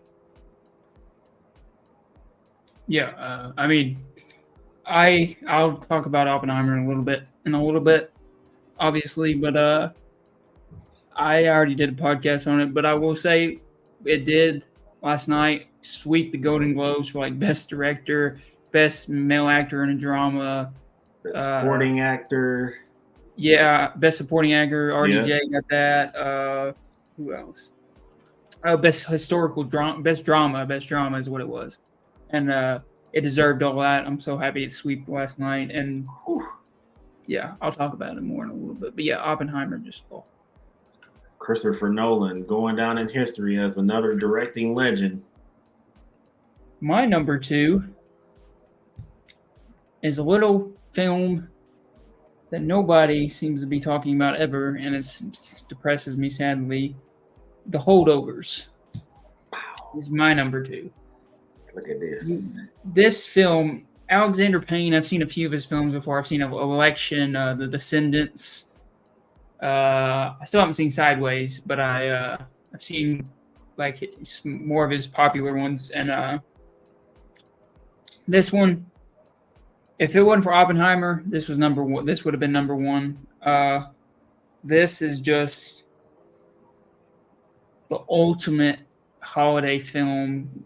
It is just like, and it's set around New Year's and Christmas, and it's just basically about these broken people that all come together and like help each other out in different ways. And all 3 of the main characters, Paul Giamatti, Dominic Sessa, and Divine Joy Randolph, you can relate with all 3 of them. And actually, Divine Joy Randolph won. She won Best Supporting Actress. Yeah, she won Best Supporting Actress at the Golden Globes last night, and which she absolutely, it was her first award ever. She absolutely deserves it. She was amazing in this film. This movie is so. I just rewatched it on New Year's Eve. Like, it's on Peacock right now. If you guys have Peacock, and it's out on Blu-ray. I bought it on Blu-ray too, even though it's on streaming. I still bought the Blu-ray because I want to support it because I absolutely love the film. It may be in my top 100 of all time. Like, it is that good. Like, I could rewatch it over and over again. It is so well directed. It's shot like it was made in the 70s. The way Alexander Payne, he uses different film techniques that haven't been used since the 70s, really. And it goes back to that time period. The way he adds the film grain, it was added digitally, but it looks so good. And it's just the filmmaking behind it. Just the colors are so crisp. The soundtrack is amazing. All the performance across the board. Paul Giamatti deserves all the awards for it. Divine Joy Randolph, all of them. It was just like, it's such a great movie around the Christmas, New Year's Eve, and you don't even have to watch it around the time. It is, in a way, a Christmas movie and kind of a New Year's movie, but the story is relatable through all the times, and it's just about this kid that has a lot of potential, but just, didn't have the best upbringing, and this teacher that's kind of had a rough life, and then this mother that's the head cook of the school that's had a rough life. And it's just like all these people have had these rough lives. They come together and they kind of just help each other because they're all 3 stuck here at this boarding school over winter break while everybody else is gone. That's why it's called the Holdovers, because they're holding over. And they don't want to be there. At the beginning, they don't like each other. And then they all come together by the end and they become like a little family in a way. And it's just, they support each other. They're there with each other. And it just shows why human beings need people. Like, we need friends. We need people in our lives that are important to us. And it just shows that, you can have a rough life, but there's other people out there that have rough lives too. And like, you can overcome that and you can become something great. And it's just like, it's such a, and like the director's even said in interviews, he doesn't want it to be known as a cozy movie. And he doesn't want to be known as like a sentimental movie because it is dark. There is dark themes. It is depressing at times. But by the end of it, you can't help but smile. Like, it is and it's not really a happy ending either. In some, it is, but what happens isn't really a happy thing that most people would agree with if it happened to them. So like, just great performances all around, a great story. Probably one of the this and Oppenheimer best screenplays for me. But like, oh, the dialogue so well written, the conversations are so enthralling, and just like how it, like I said, goes back to those old '70s filmmaking techniques, and just they make it feel like you're watching a movie on VHS from the '70s, and it's just like so well made. That's really, I don't like to talk about it much because I want people to experience it for themselves. Just go, if there's one thing you get from this podcast from me, definitely watch The Holdovers. Like, definitely go and watch it. Especially, and if not, I mean, we'll watch it next Christmas. It's technically a Christmas film, so it works for that.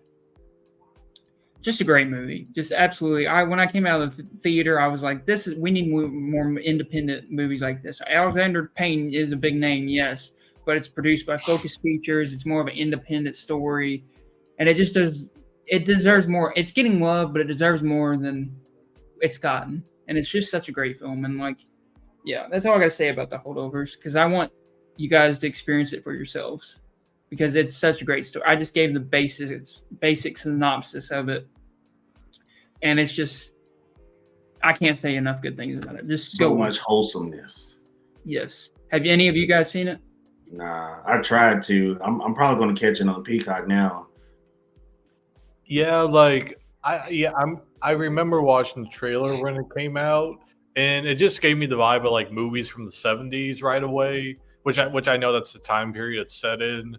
But this, for some reason, it gave me the vibe of a National Lampoon movie, like Chevy Chase and all that. Maybe it's just the aesthetic value of the trailer, but The Holdovers is still on my list of movies I need to see. I will say the trailer doesn't do it justice. With the way I agree with you on that. The trailer makes it seem like a completely different movie. Like the trailer, I actually do not like the trailer. Like I saw the trailer in theaters a few times and I didn't like it. I was like, I'm not even going to watch this movie. But then I started hearing buzz about it, and I was like, okay, I'll check it out. And then I checked it out, and yeah, the trailer does not do it justice whatsoever. Man, and real quick shout out to Blake Hickman from Comically Inclined. What's good, bro? Thank you for tuning in. What's up?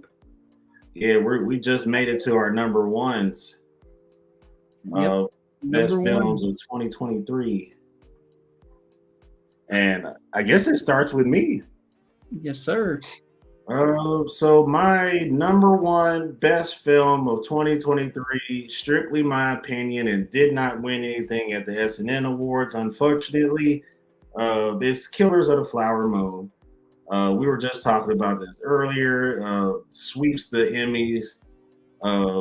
Lily Gladstone, Leonardo DiCaprio, Robert De Niro plays I wouldn't say, I guess you can call him a villain in a sense, but most people don't know that until like halfway through the movie.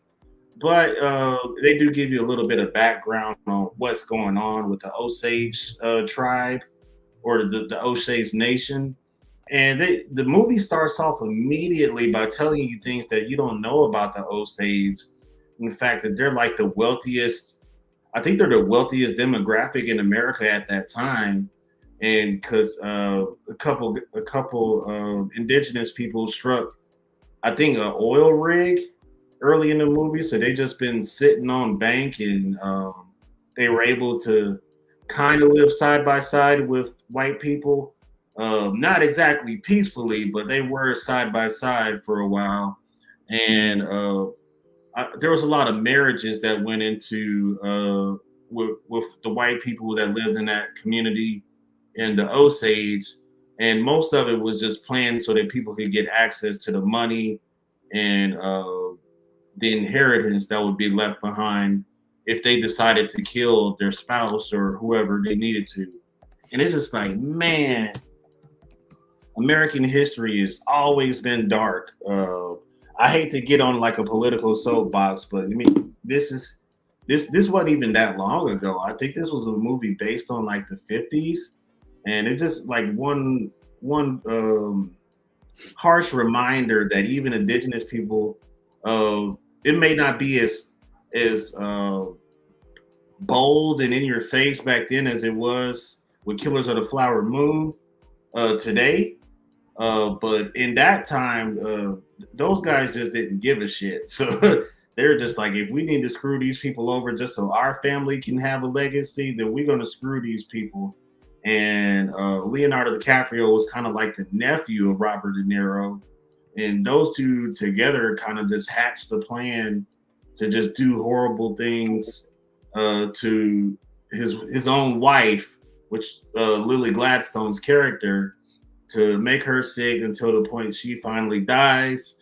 And with him being her husband, he gets the big ass inheritance that she leaves behind. And God, it's such a rabbit hole of all the stuff that you saw in this movie that you can go down. I won't spoil it too heavy for you guys. We did do a whole podcast on that already. But man, I could watch this movie over and over because there's probably some things that I didn't even see the first time I went.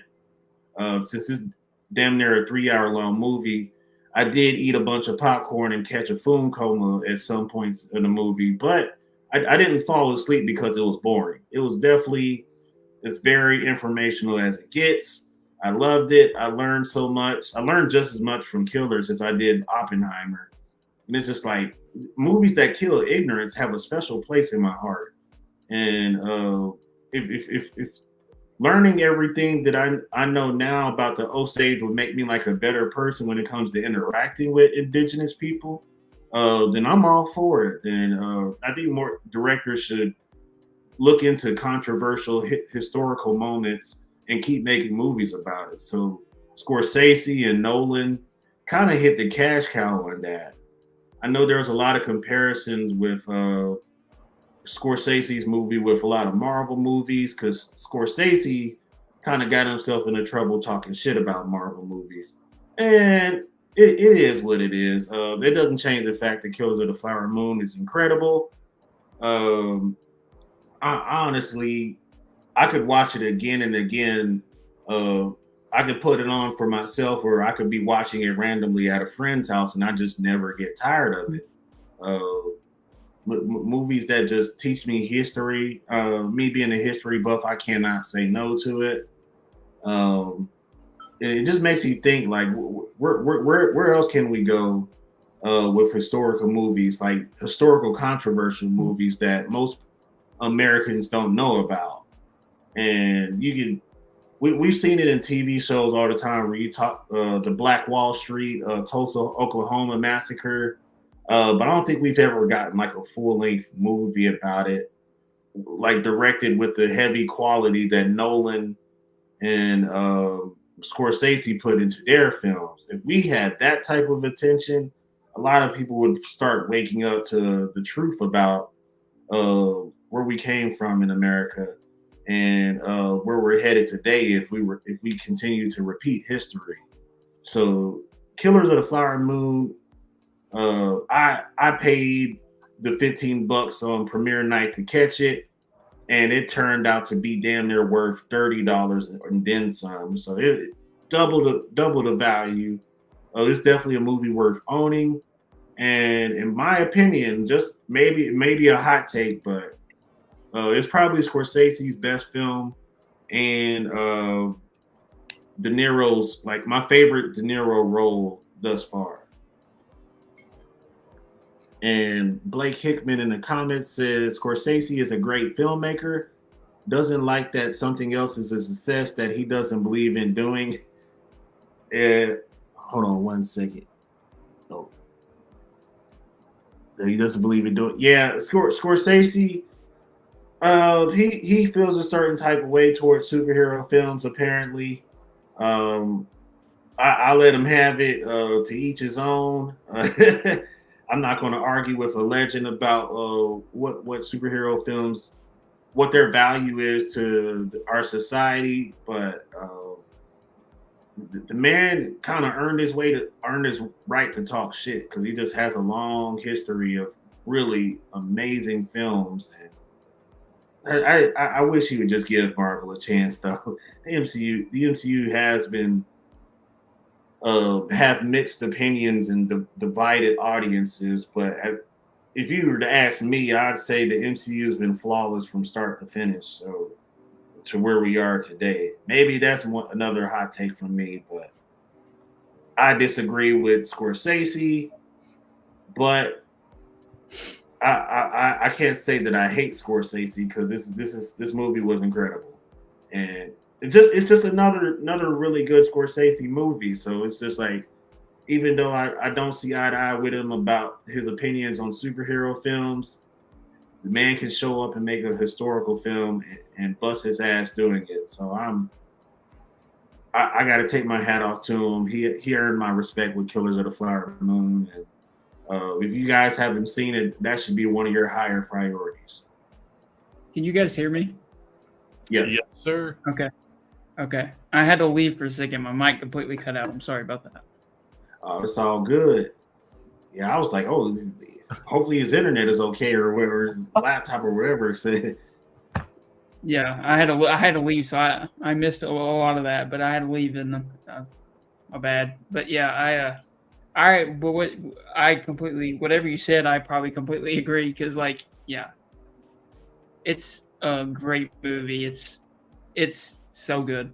Yeah. Yeah, I need more films like this. Like, please, I will beg. It's Scorsese's best for me. I can't say that, but he's made so many masterpieces. I still think it's a 5 out of 5 A+ for me. I still think it's a masterpiece. He just made so many great films. It's just hard for me to say definitively. But yeah, Killers of the Flower Moon. It's probably this and Oppenheimer are the most important films of the year, I think, honestly. Absolutely. Yes. Just as far as being educated on things and society and what impacts. So yeah. Exactly. What do you think, Nick? I know you said a little bit, but yeah. So, well, since I haven't seen it yet, you haven't seen it. I forgot. You haven't seen it. I'm not going to add much to the conversation, but kind of jumping off some comments and all that. I do think we need more historical, educational movies and all that, because there are a lot of very uncomfortable moments in American history, like Black Wall Street and all that. And I think it would be really good if we got a lot of, more educational movies that shine light on stuff like that, or like how the treatment of African Americans during World War II and stuff like that, or like even events as recent as like the LA riots in the 90s and all that and stuff like that. So, but I do firmly believe we do need more educational historical movies. I think one big reason why they're not being chugged out is they are a very time-consuming, money draining type of film. Like, you're gonna have to put in a lot of big bucks for a very good historical epic movie, or on the other hand, you have the ones that are more that they're really not loaded with all the facts, like The Patriot and movies like that. But I am hoping that Oppenheimer and Killers have like opened the door for more historical movies that educate and enlighten people to flood our theaters soon. Yeah, those that don't learn from history are doomed to repeat it. Mm-hmm, that's true. It's true. Well, I guess it's a time for my number one. Or do you guys have some more to say? Wolf of Wall Street is my favorite Scorsese film, says Blake Hickman. That's a great pick. I love Wolf of Wall Street. You can't really go wrong with Martin Scorsese. Yeah. Unless you see Last Temptation of Christ or something like that. Those are a little weird, but yeah. What is your favorite, Nick? Since you haven't seen Killers of the Flower Moon, what is your Scorsese film? Honestly, Shark Tales. That was pretty good. That was Scorsese? Yeah. Oh, all the way. That no, Nick is lying. He did not direct. But he does a voice cameo. I think he's a fish, ain't he? He's one of the fish. But I'm gonna be honest, and this might be a very basic answer. I'm gonna have to say Taxi Driver because Great answer. one thing I respect about Taxi Driver is it really captures the 70s in New York. Because one thing about Killers of the Flower Moon, it's talking about events that happened like the 1920s and 30s. So they're having to recreate that time period. And the Goodfellas, it's talking about events that happened, I think, in like the 60s or something like that. So they're having to like recreate that time period. But with Taxi Driver, it's happening in the now. It's happening in the moment. So all that grittiness is like still there. And that's one thing I like about Taxi Driver is probably my favorite Scorsese movie. But I will openly say I am very uneducated on a lot of his movies. I have seen like the main ones, Goodfellas and all that. I have seen some of the historical ones, but he's had such a long like list of films and all that. And looking at some of his films and then looking at Shark Tales, I know which one I'm going to watch. And it's going to but yeah, Taxi Driver has to be my favorite film by him of all time. I can rock with that. Mine is mine's goes back and forth. Mine's Casino, Raging Bull, Shutter Island, and Taxi Driver. It goes between those four. It goes back and forth every other day, honestly. And that's four. Might as well just get my top five. After Hours would be five. I love it. After Hours is such an underrated Scorsese film. Man. But, but it goes between those for me. But yeah, Taxi Driver, it's the basic answer, yes, but it's also the right answer. It's epic. It's just a classic. It's one of the best films ever made, probably, honestly. But yeah. Yeah, I definitely bounce around between Killers, Raging Bull, and Goodfellas. Despite what people may say about Goodfellas, those three, they just have their own vibe to it, and you know it's a Scorsese film without even watching the credits. I forgot about The Departed as well. Oh, Departed too. Yeah. I love The Departed. Blake Hickman says in the comments, Shutter Island. Yes, exactly, my dude. Exactly. Yeah. Shutter Island, honestly, it was in my top 10 favorite films of all time for the longest. Shutter Island is such an underrated Scorsese. It's so good, man. It's the atmosphere in that movie is unlike any other. Go watch Shutter Island and After Hours if you haven't. If you're a Scorsese fan, those are his two most underrated films, I think. But yeah.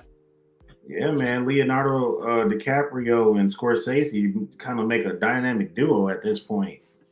Yeah. So, number one for Nick. Let's go. All right. Gentlemen, I would have to say, this is probably going to be a hot take. My number one film of 2023 is Napoleon. Oh! I'm joking. But honestly, I think, and my number one is Beef, the Netflix series. Yeah. And, originally Oppenheimer was going to be my number one, but after watching a few episodes of Beef yesterday and all that, I had to make Beef number one. I love Beef. I really hope there's a second season. I really hope there's a continuation of some sorts. And I think there's just so much that draws me into it, because I remember the night I watched it. It was over the summer. I was at my house in my hometown and all that. I was on Netflix, and I came across Beef. It's been popping up in my suggested and all that. So I watched a little teaser trailer they have. Then I decided to watch the first episode. Then I watched the second episode. Next thing I know, it's 4 a.m. and I'm done with the show. And I was just in awe the entire time. I think one thing I liked about Beef was the cinematography was perfect. Every shot was amazing. The music was beautiful. The soundtrack, I still listen to songs daily because I heard them in Beef. Wow. But I think one thing I really liked about Beef was it was looking at a culture that I have no relation to, because I really like stuff that looks like other cultures and all that. I really liked how this looked at the Korean American community culture, especially in California. Mm-hmm. And after I watched, I was doing a lot of reading on the characters, and every character some people believe represents like different aspects of Korean American culture. Like there's one scene where Isaac mentions how he could have been in the LA riot roof Korean photos. And some people say that represents like that generation of Koreans who felt like they lost something. And with that, but I just like the pacing, the tone. The show is definitely funny. It has a lot of funny moments, but it's kind of like what Jacob was saying with the holdovers. Is there are some sentimental moments, but it's not a feel good show. Every time I rewatch an episode, I feel a little dirty Yeah. because you sit and you watch it and you really think about the characters because these are all really relatable characters. And what makes them really relatable is the fact that they are bad people. And I feel like one thing a lot of like modern miniseries, TV shows, movies do is they present to you these characters that are so obnoxiously bad. Like in Rick and Morty, every character is a terrible piece of person. But the thing is, I don't know anyone like Rick. I don't know anyone like Morty. When I look at Beef, I know a ton of people like Danny and Isaac and Amy, you know, because it's one of those shows that balances the perfect aspect of like, you know, being a terrible person, feeling guilty about being a terrible person, wanting to change, but then realizing this is who you are type deal. And I mean, I think Beef was just probably the best thing I watched last year. Like I still watch an episode of it weekly. I think again, just the storytelling is amazing, especially when you go back and rewatch the first episode because it references and hits the so much that's going to happen in the next few episodes. And one thing I liked about it was how like it just kept connecting everything. Because I feel like when a miniseries or a movie makes like all these connections from like point A to point B, it's really forced. I never felt like anything in Beef was forced.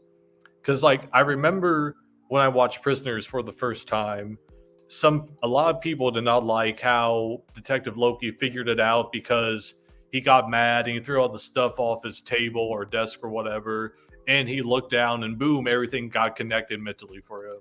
Like it was in that moment he figured out like the mystery or whatever. But I feel like in Beef, like everything was just connected perfectly, you know, because like, and it was connected with realistic elements, like how Amy sets up a spam account to basically like cyberbully Danny. Then the brother starts texting her and stuff like that. And I think it's just a very good show. Like it's a great show, probably one of the best TV shows I've seen in a long time. And I think why it took the number one spot instead of Oppenheimer is I feel like it just gives you a lot of chances for like reflection, to look at yourself, to look at your surroundings. Because again, everyone knows a Danny or an Amy or an Isaac to some extent.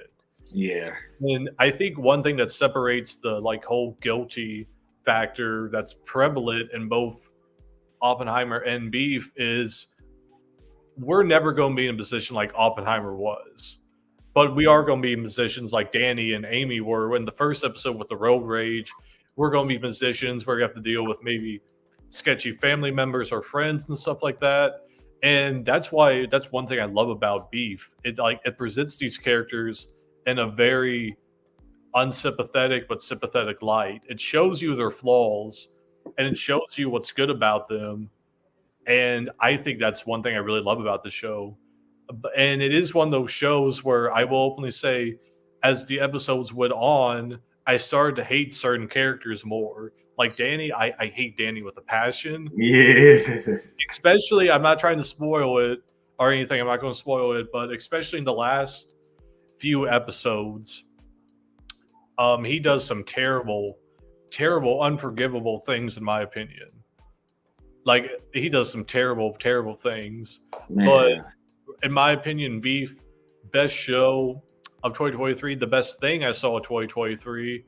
And honestly, I'm gonna say it's the best A24 product I've seen so far. It's the best A24 product. But yeah, so those are my top 5, and Beef is my number 1.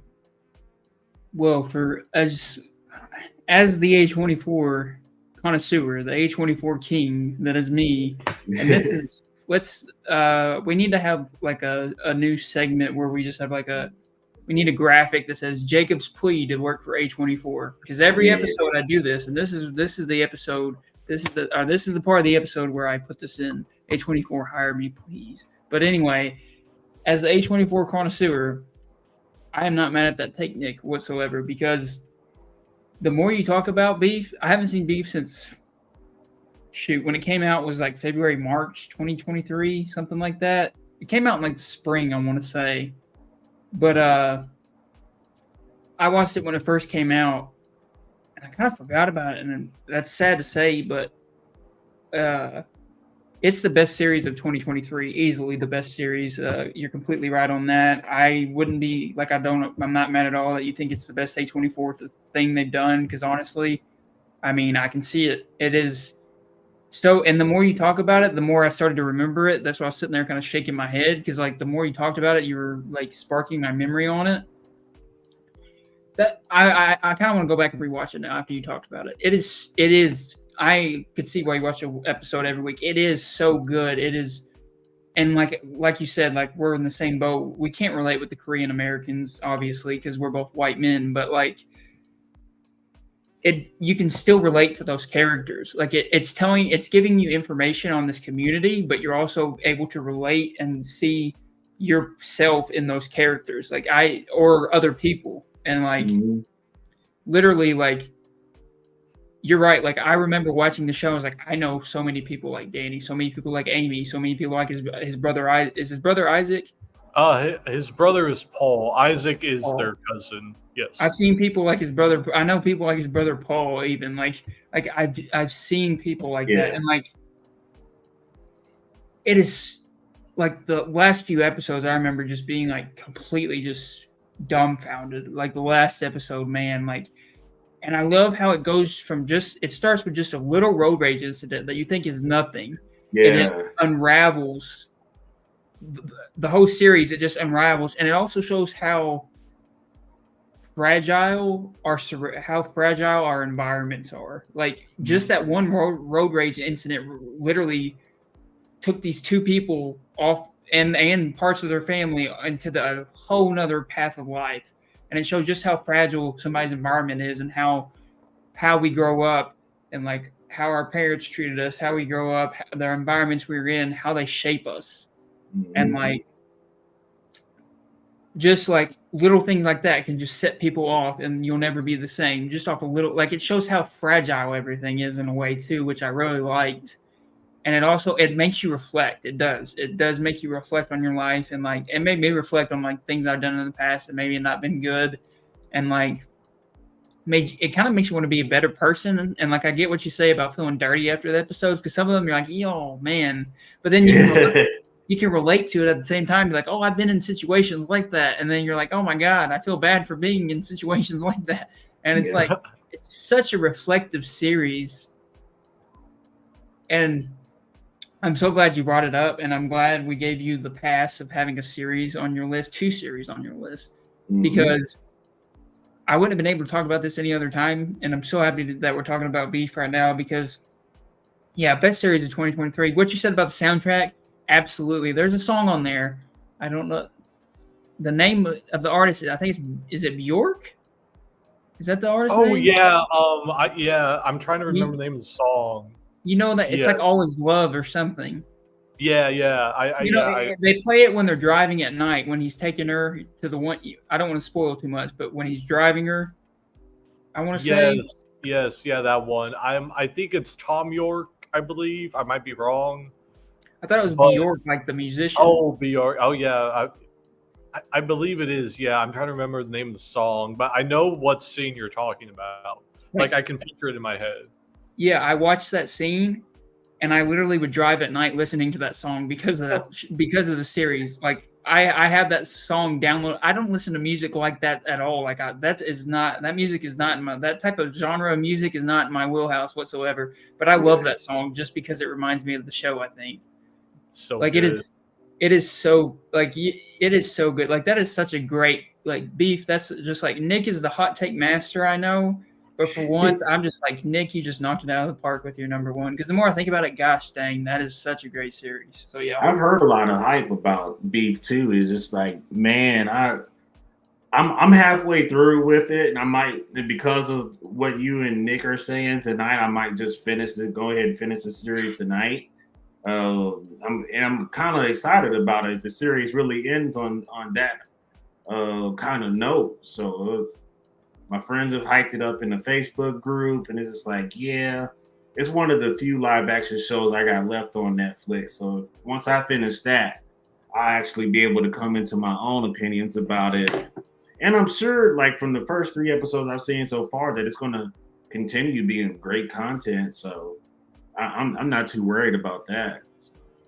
And like both the actors, Stephen Yeun? Yep. Yeah. And Ali Wong, they both won best female actor and best male actor in a TV series last night at the Golden Globes as well. I know I keep bringing up the Golden Globes, it's just because I watched it last night, but they won and they completely deserved it. Both of them are great. Yeah, Danny, like you want to root at the beginning, you root for him for a little bit, or at least I did, and then you're just like, oh my god, like.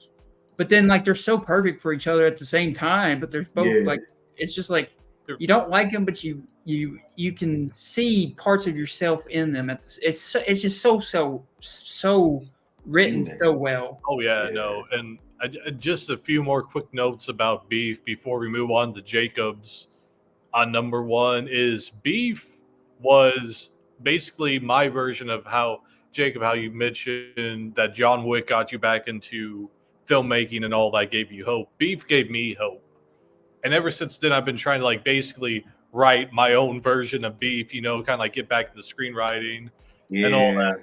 But Beef also, I put Beef in a very niche category of TV shows about terrible people set in California that I love watching. It's Beef, and it's 2.5 Men, and it's BoJack Horseman. Those shows are honestly my comfort shows. I will put them on. I'll turn them up so I can hear them wherever I am in my apartment. Yeah. And they're about terrible people, but I love them. I love them so much. Gotta have that guilty pleasure, man. Yeah. Beef. Go watch Beef. I definitely will. Right after this podcast. Anybody watching this, go. It's on. Everybody has a Netflix account nowadays, so go watch Beef. Go watch. Yeah. What? I can't even believe I forgot about it. Because like now that Nick was talking about it, he just like resparked my love for it all of a sudden. I'm just like, oh my god, that show was a masterpiece. You're right. So yeah. Yeah. Okay, I guess we're at my number one. It's no surprise I'm the Nolan fanboy. So I mean, what else but Oppenheimer? What else? Wow. There's the beautiful man, Cillian Murphy, right there. The beast. Sweep the Golden Globes last night. Let's go. Hopefully Oscars as well coming up. If not, who cares? Oscars suck anyway. But anyway, Oppenheimer.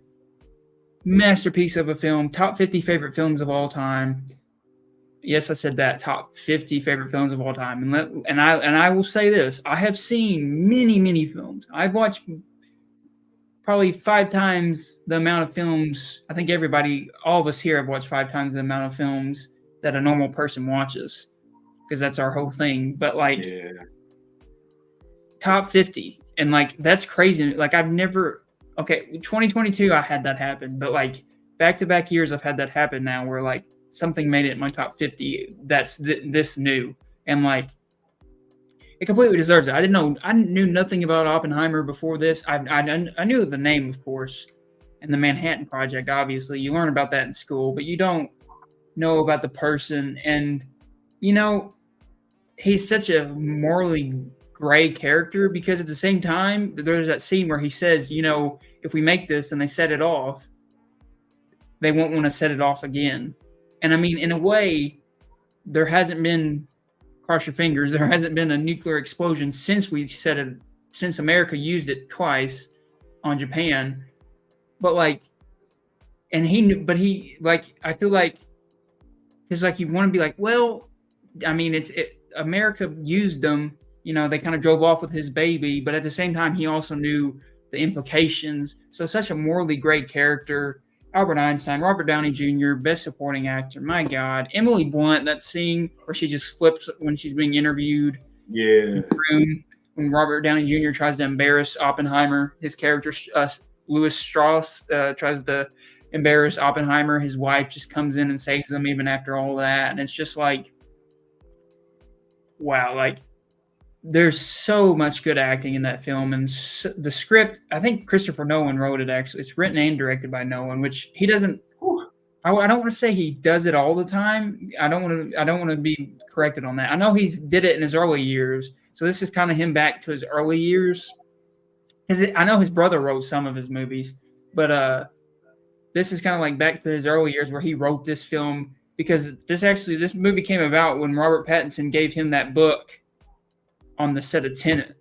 Yeah. Like, because there's a line in Tenet about Oppenheimer when they're talking about the device or whatever in Tenet. And Robert Pattinson gave him that book. I forgot what the book is called. But he gave him knowing the book is like a gift, like a rap party gift, and that's what set Nolan on this path to making this film. And like after the movie, I don't read books at all. I'm not a book guy.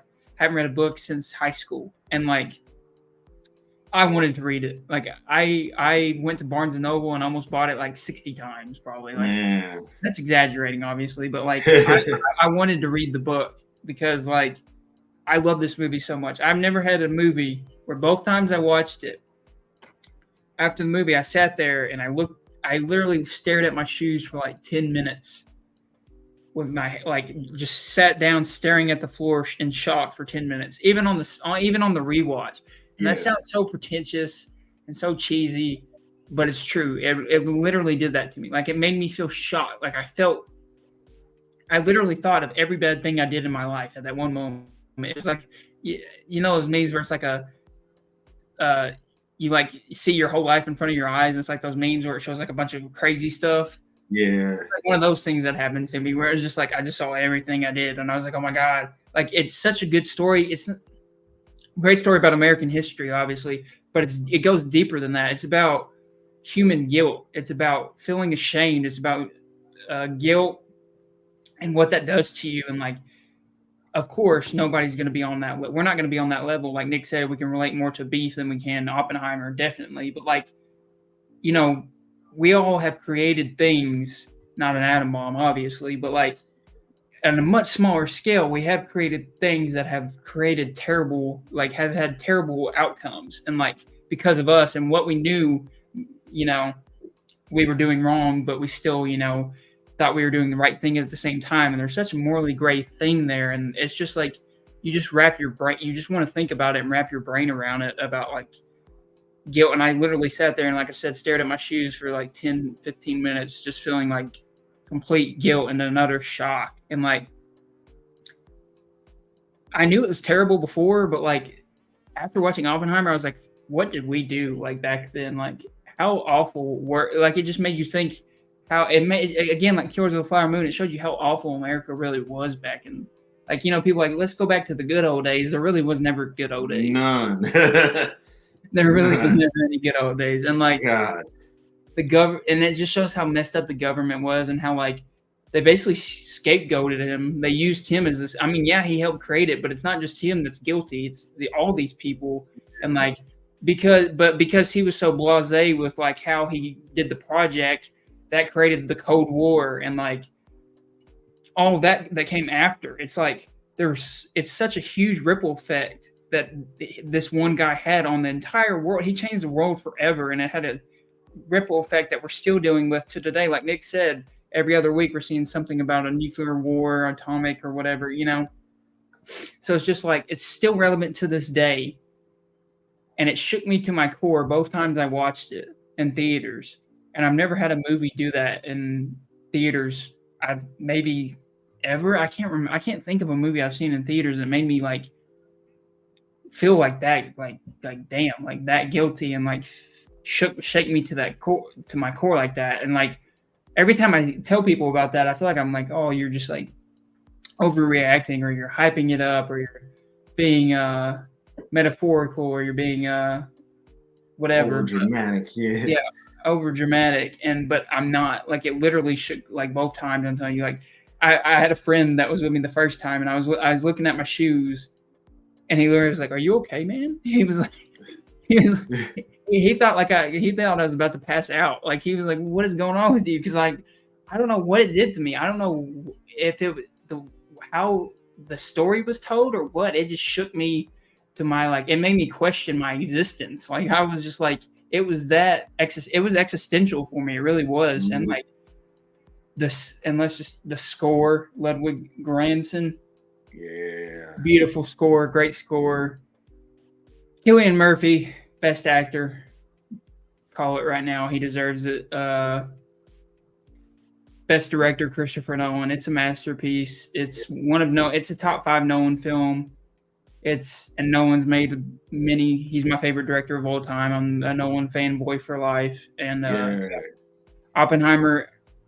That's all I'm going to say because I've said it. We did a podcast on it, so I probably talked way too much about it then. I talked way too much about it now, but I can't stress enough how much I love that Oppenheimer, how much I love that movie. So yeah, that's by far and away it was going to be number one.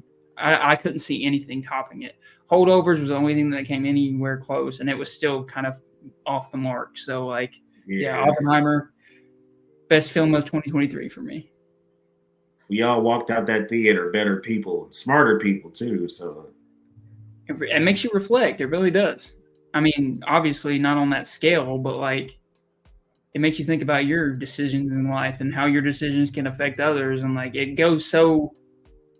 speaks to like the subconscious human nature.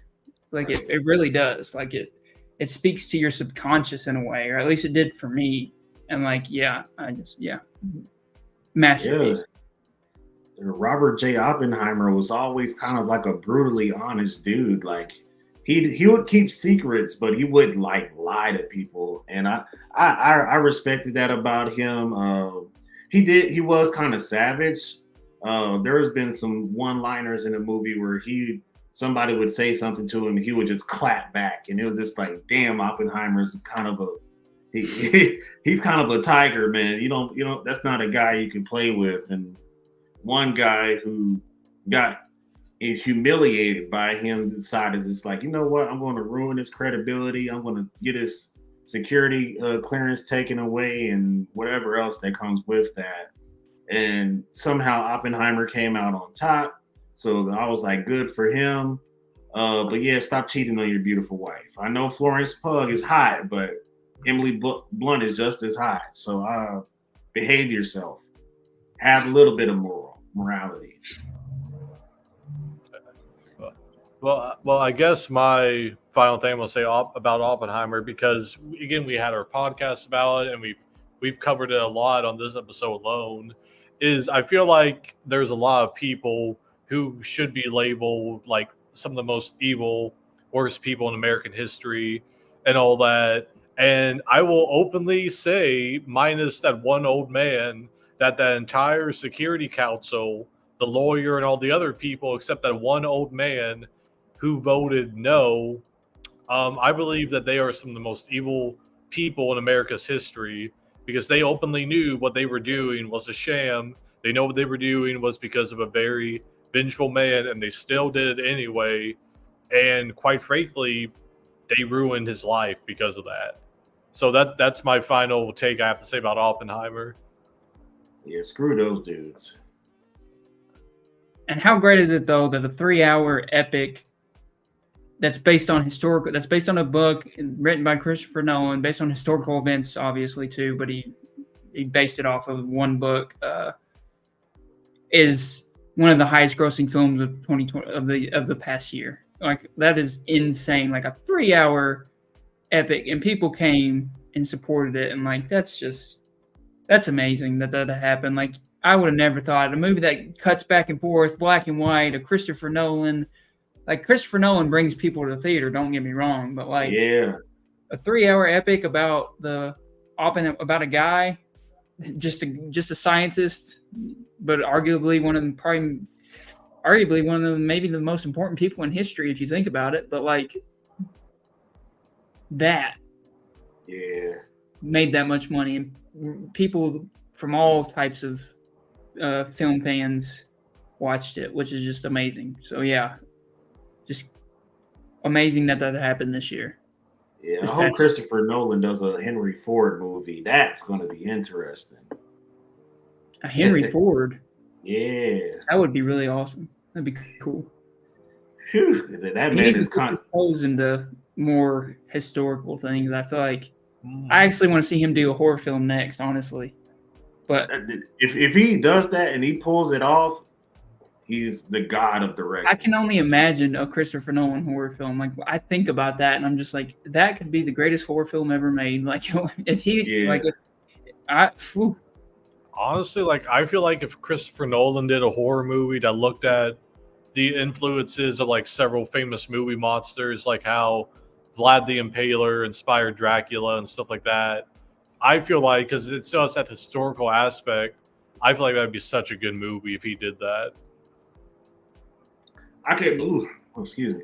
Yeah, I could rock with that for sure. Vlad the Impaler, especially everything that we know about him so far, but we get to like get more detail about it, like his day-to-day life and like major events. That would be pretty awesome. It's kind of sad because we had that opportunity with Napoleon, and Napoleon just could have been the third historical movie that kicked the box office ass. And most disappointing movie of 2023 for me. yeah, you imagine if Napoleon would have succeeded and it actually did the right thing with how they told the story. Yeah. Ugh. God. I forget about Napoleon. I'm just like, it doesn't exist. Yeah. Maybe someday another director will come along and say, I'm going to do Napoleon right. Like I said, that I sent you all that Kubrick video, man. Which apparently Spielberg is taking that. Apparently it's in production, I heard. Mm. But it's a series on. It's going to be a series. If it's like kind of like a live action series, like someone's playing the role of Napoleon, or is it just like a docu series? It's going to be a live action. Like it's going to be basically his movie script, but it's going to be stretched out into a series. Spielberg is produced. It's rumored to be being in production right now by Spielberg. But Spielberg and Kubrick are two very different filmmakers. And last time Spielberg did a Kubrick project was the AI, and I haven't seen that movie, but I haven't heard great things about that movie. So that kind of worries me. So we'll see about that. Yeah. That's all I had for Oppenheimer. I mean, that was our top 5 of 2023. We gave our honorable mentions. We talked about all the movies, and I mean, in depth. I mean, we've had podcasts on a few of these before, so you can go watch the old podcasts if you want even more in-depth thoughts on Oppenheimer, Killers of the Flower Moon, Across the Spider-Verse, and yeah, because I didn't really go in depth on the holdovers, or John Wick Chapter 4 was before this podcast. So, yeah, and then, of course, like Beef and the Scott Pilgrim series and the Boogeyman and stuff like that. We touched on the Boogeyman in the Across the Spider-Verse podcast, but, like, other than that, I mean, it was a good year for movies, guys. I think 2023 was better than 2022, honestly. Hands down. Yeah, and I got the list right here of everything that's dropping in 2024. So we're in for another wild, action-packed box office year. So I say to end this, we give one of our most, if you have it, but if you just know one, what's one of your most anticipated of 2024 coming out? Starting with me, 2024. I know Kingdom of Planet of the Apes. Oh yeah, that's there for me for sure. The Ghostbusters movie and the Godzilla and Kong movie. Actually, the Dune. I forgot Dune 2 is dropping. Jesus. Oh, that's 4. Deadpool's coming. And I think that's about it. Those are going to be like the 4 big ones, and they're all like between March, April, and May, with Deadpool being in July. So this year is going to be pretty impressive. That's just the first half. What about you, Nicholas? I think for me, I'm really excited for Deadpool, Ghostbusters, but I am really excited for Joker 2 to come out in October. I feel like that's going to be a movie right there because it's going to be expanding into the lore and all that. So as of right now, I'm excited for those three. I'm also excited for If, that one Ryan Reynolds Imaginary Friends movie. So right now, those are my films I'm really looking forward to. Mine would be Kingdom of the Planet of the Apes. Love the new Planet of the Apes trilogy. I love the original too. I even like the Tim Burton one in the early 2000s. I grew up on that one. But I'm always a Planet of the Apes guy. And then we got Gladiator 2. Yeah. Gladiator's in my top 50 favorite films of all time. So a sequel with Denzel Washington as the villain, Paul Mescal from After Sun and Normal People being I think he's not the son of Maximus, obviously, but the Grant. No, I forgot. He's somehow connected to Maximus. I don't know how, but yeah, he's playing the main character in that movie. So, I mean, just a great cast. The only thing that worries me about that movie is Ridley Scott is directing it. And, I mean, he did direct the first Gladiator, so. Yeah. But, like, Ridley Scott back in 2000 and Ridley Scott now is two different people, obviously. So, like, that worries me. So that one's a little iffy. Dune Part 2, of course. Love the first Dune. Denis Villeneuve's top 5 favorite filmmaker for me. And then, but my favorite, this is going to be shocking because I'm more of an indie historical guy, or it seems like I'm more of an indie guy to most people I come off as, I think. But I am excited for the action film, The Fall Guy, directed by David Leitch, starring Ryan Gosling and Emily Blunt. That's my most anticipated movie of 2024 by far. I've seen the trailer a few times in theaters. I didn't even know it was coming out until I saw the trailer in theaters. It's directed by, I said David Leitch. I think he did this. He did something with Deadpool and he did something with John Wick too, I know. But so he has an action background. I think he did the stunts for John Wick, and I think he directed one of the Deadpools or did the stunts for one of the Deadpools. And he may have directed one of the John Wicks, actually. So, yeah. And he's directing The Fall Guy, which is about a stuntman that has to basically becomes an undercover spy in a way, but he's a Hollywood stuntman. And, I mean, Ryan Gosling is perfect for that because he played a Hollywood stuntman in the movie Drive, which is in my top 5 favorite films of all time. So him going back to playing a Hollywood stuntman, Emily Blunt is his love interest, directed by a guy that knows action, like, come on, dude. I am so excited for The Fall Guy. That's gonna be a fun episode of JFP. Yeah, I'll definitely be doing an episode on that. But those are my 4 for sure. That If sounds good. I don't know. Ryan Reynolds, I forgot what else y'all said. Deadpool 3, of course, but again, Marvel's getting me for me. And then what else is there? I think that was about it. But yeah, it's gonna be a fun year. It could be. I don't think it'll be, but I don't think it'll top this year. But we'll see. We'll see. Yeah, we got some potential. When I saw the list for 2023, I was just like, man, I don't know if these movies are going to do it or not. And then I messed around and found out. It was a slow start. 2023 was a slow start. It started slow for me, I think. Yeah, then Oppenheimer and Barbie came out, and it was game over. Yeah, because before that, it was Guardian.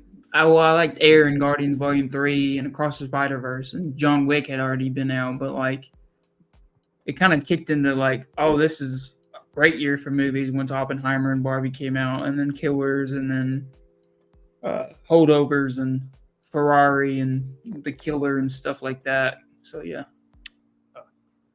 Well, gentlemen, I have had fun tonight. I'm glad we were able to meet up for our first episode like this. I'm really excited to see what the future is going to hold this year, the movies and the podcast and all that. I just want to tell you guys have a good night, and I will see you guys soon. See you soon. You guys take it easy. All right, bro. Catch you at the next episode, hopefully. Hot Take Master Nick is left the building. Yes, sir. Yeah, so we definitely covered everything. So we'll probably be headed out next. Yeah, I mean, the only thing I have to add is tomorrow tomorrow or Wednesday I'll be posting the top 10 of the year. So you'll see. I'm not going to give any in-depth thoughts. It's just going to be 1 through 10. It's not going to be anything. So yeah, look out for that post on my Instagram, Jacob's Film Perspectives. And yeah, I've been doing reels on Instagram now. If you guys haven't watched, I just started last week with Ferrari, and I did it this past Saturday with Night Swim. I'm gonna do that for like movies I know that we're not really gonna do a video on, and I'll probably do it for movies we'll do a video on too, because they're just like 40 seconds to a minute, just quick thoughts. I don't really go in depth. I don't really say much about anything, so it's just my out of theater reaction. I've started doing on you can find me on TikTok, Jacob's Film Perspectives, everywhere. Jacob's Film Perspectives, TikTok, Instagram, Facebook, YouTube Shorts, even on YouTube now with the reels. And they're just short.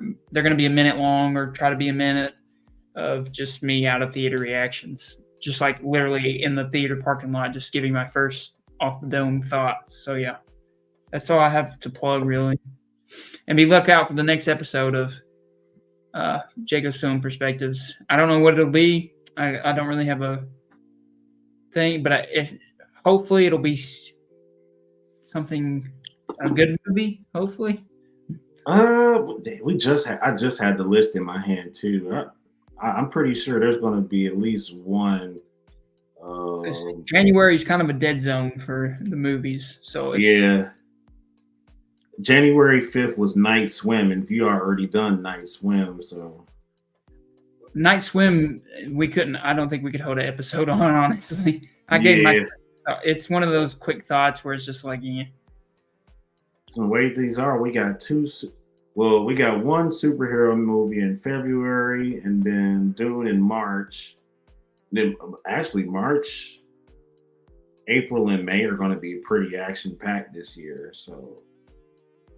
All right, so I'll figure out something. If I can't find a new movie, I may figure out something to do on like a classic or something, because we did that once before with when William Friedkin died. We did like a William Friedkin tribute. Maybe do something like that next, since it's going to be kind of dead here for the next few months. But yeah, that's all I got to plug. You got to plug anything? Tomorrow we do have the weekly anime review with Kenpachi Zaraki. That'll be at 2 p.m. Central. So the announcements will be posted right after this stream is over. And then all the details you need will be in it. So we're talking about all the upcoming anime that's currently being broadcasted in the winter 2024 season. So be on the lookout for that. We're going live from the same YouTube channel. So you guys, as long as you like and subscribe, you won't be missing the notification when we go live. So yeah, and like I'll just last thing before we go say bye here, I'll just add that 2023 was a great year with the Saturday Night Nerds Network. I'm so thankful and blessed that they put me on with the podcast, and like I didn't even think I'd be doing a podcast, and then here we are, episode 9, and it's all credit to you guys at the Saturday Night Nerds Network. And if you guys are watching, which I don't think you'd be watching for me, I think you're coming from the Saturday Night Nerds side, but if you are watching for me, I feel sorry for you, but I'm sorry for my heart. But if you are, definitely go subscribe to them, watch all their weekly stuff, the animes, how do you pronounce it? The Mugiwara Monday? Mugiwara, yeah. Mugiwara Mondays. Watch that, the new anime reviews they do, and then of course their main show, obviously, which y'all probably already know about. But like, if you haven't, go subscribe to this channel, follow them on everything you can, and because they're everywhere. They have a link. They have a link tree. So I don't have a link, but I'm a part of their link tree, I feel like, so that's what matters. So yeah, just like can't thank y'all enough for everything y'all have done for me this year, and all the credit to y'all, you and Will and everybody, Cameron, even Blake at Comically Inclined, wanting me to I'll get on the show eventually, man. I will. I just had so much going on. I'll eventually be on Comically Inclined with y'all, but like, I just appreciate everything y'all have done. I haven't been able to show it enough, and I want to show the appreciation. Y'all are just great people. I'm glad I've gotten to know you over the last year. Love the group chat comments. I love the talks, and just so excited to see what this podcast and what the future holds with the Saturday Night Nerds Network. So yeah. Yes, sir, man. We thank you, man. This is an awesome stream, man. Episode 9 was incredible. It was an epic one. Yes, sir. All right. Peace out, y'all. You guys, thank you for tuning in, and we will catch y'all next time.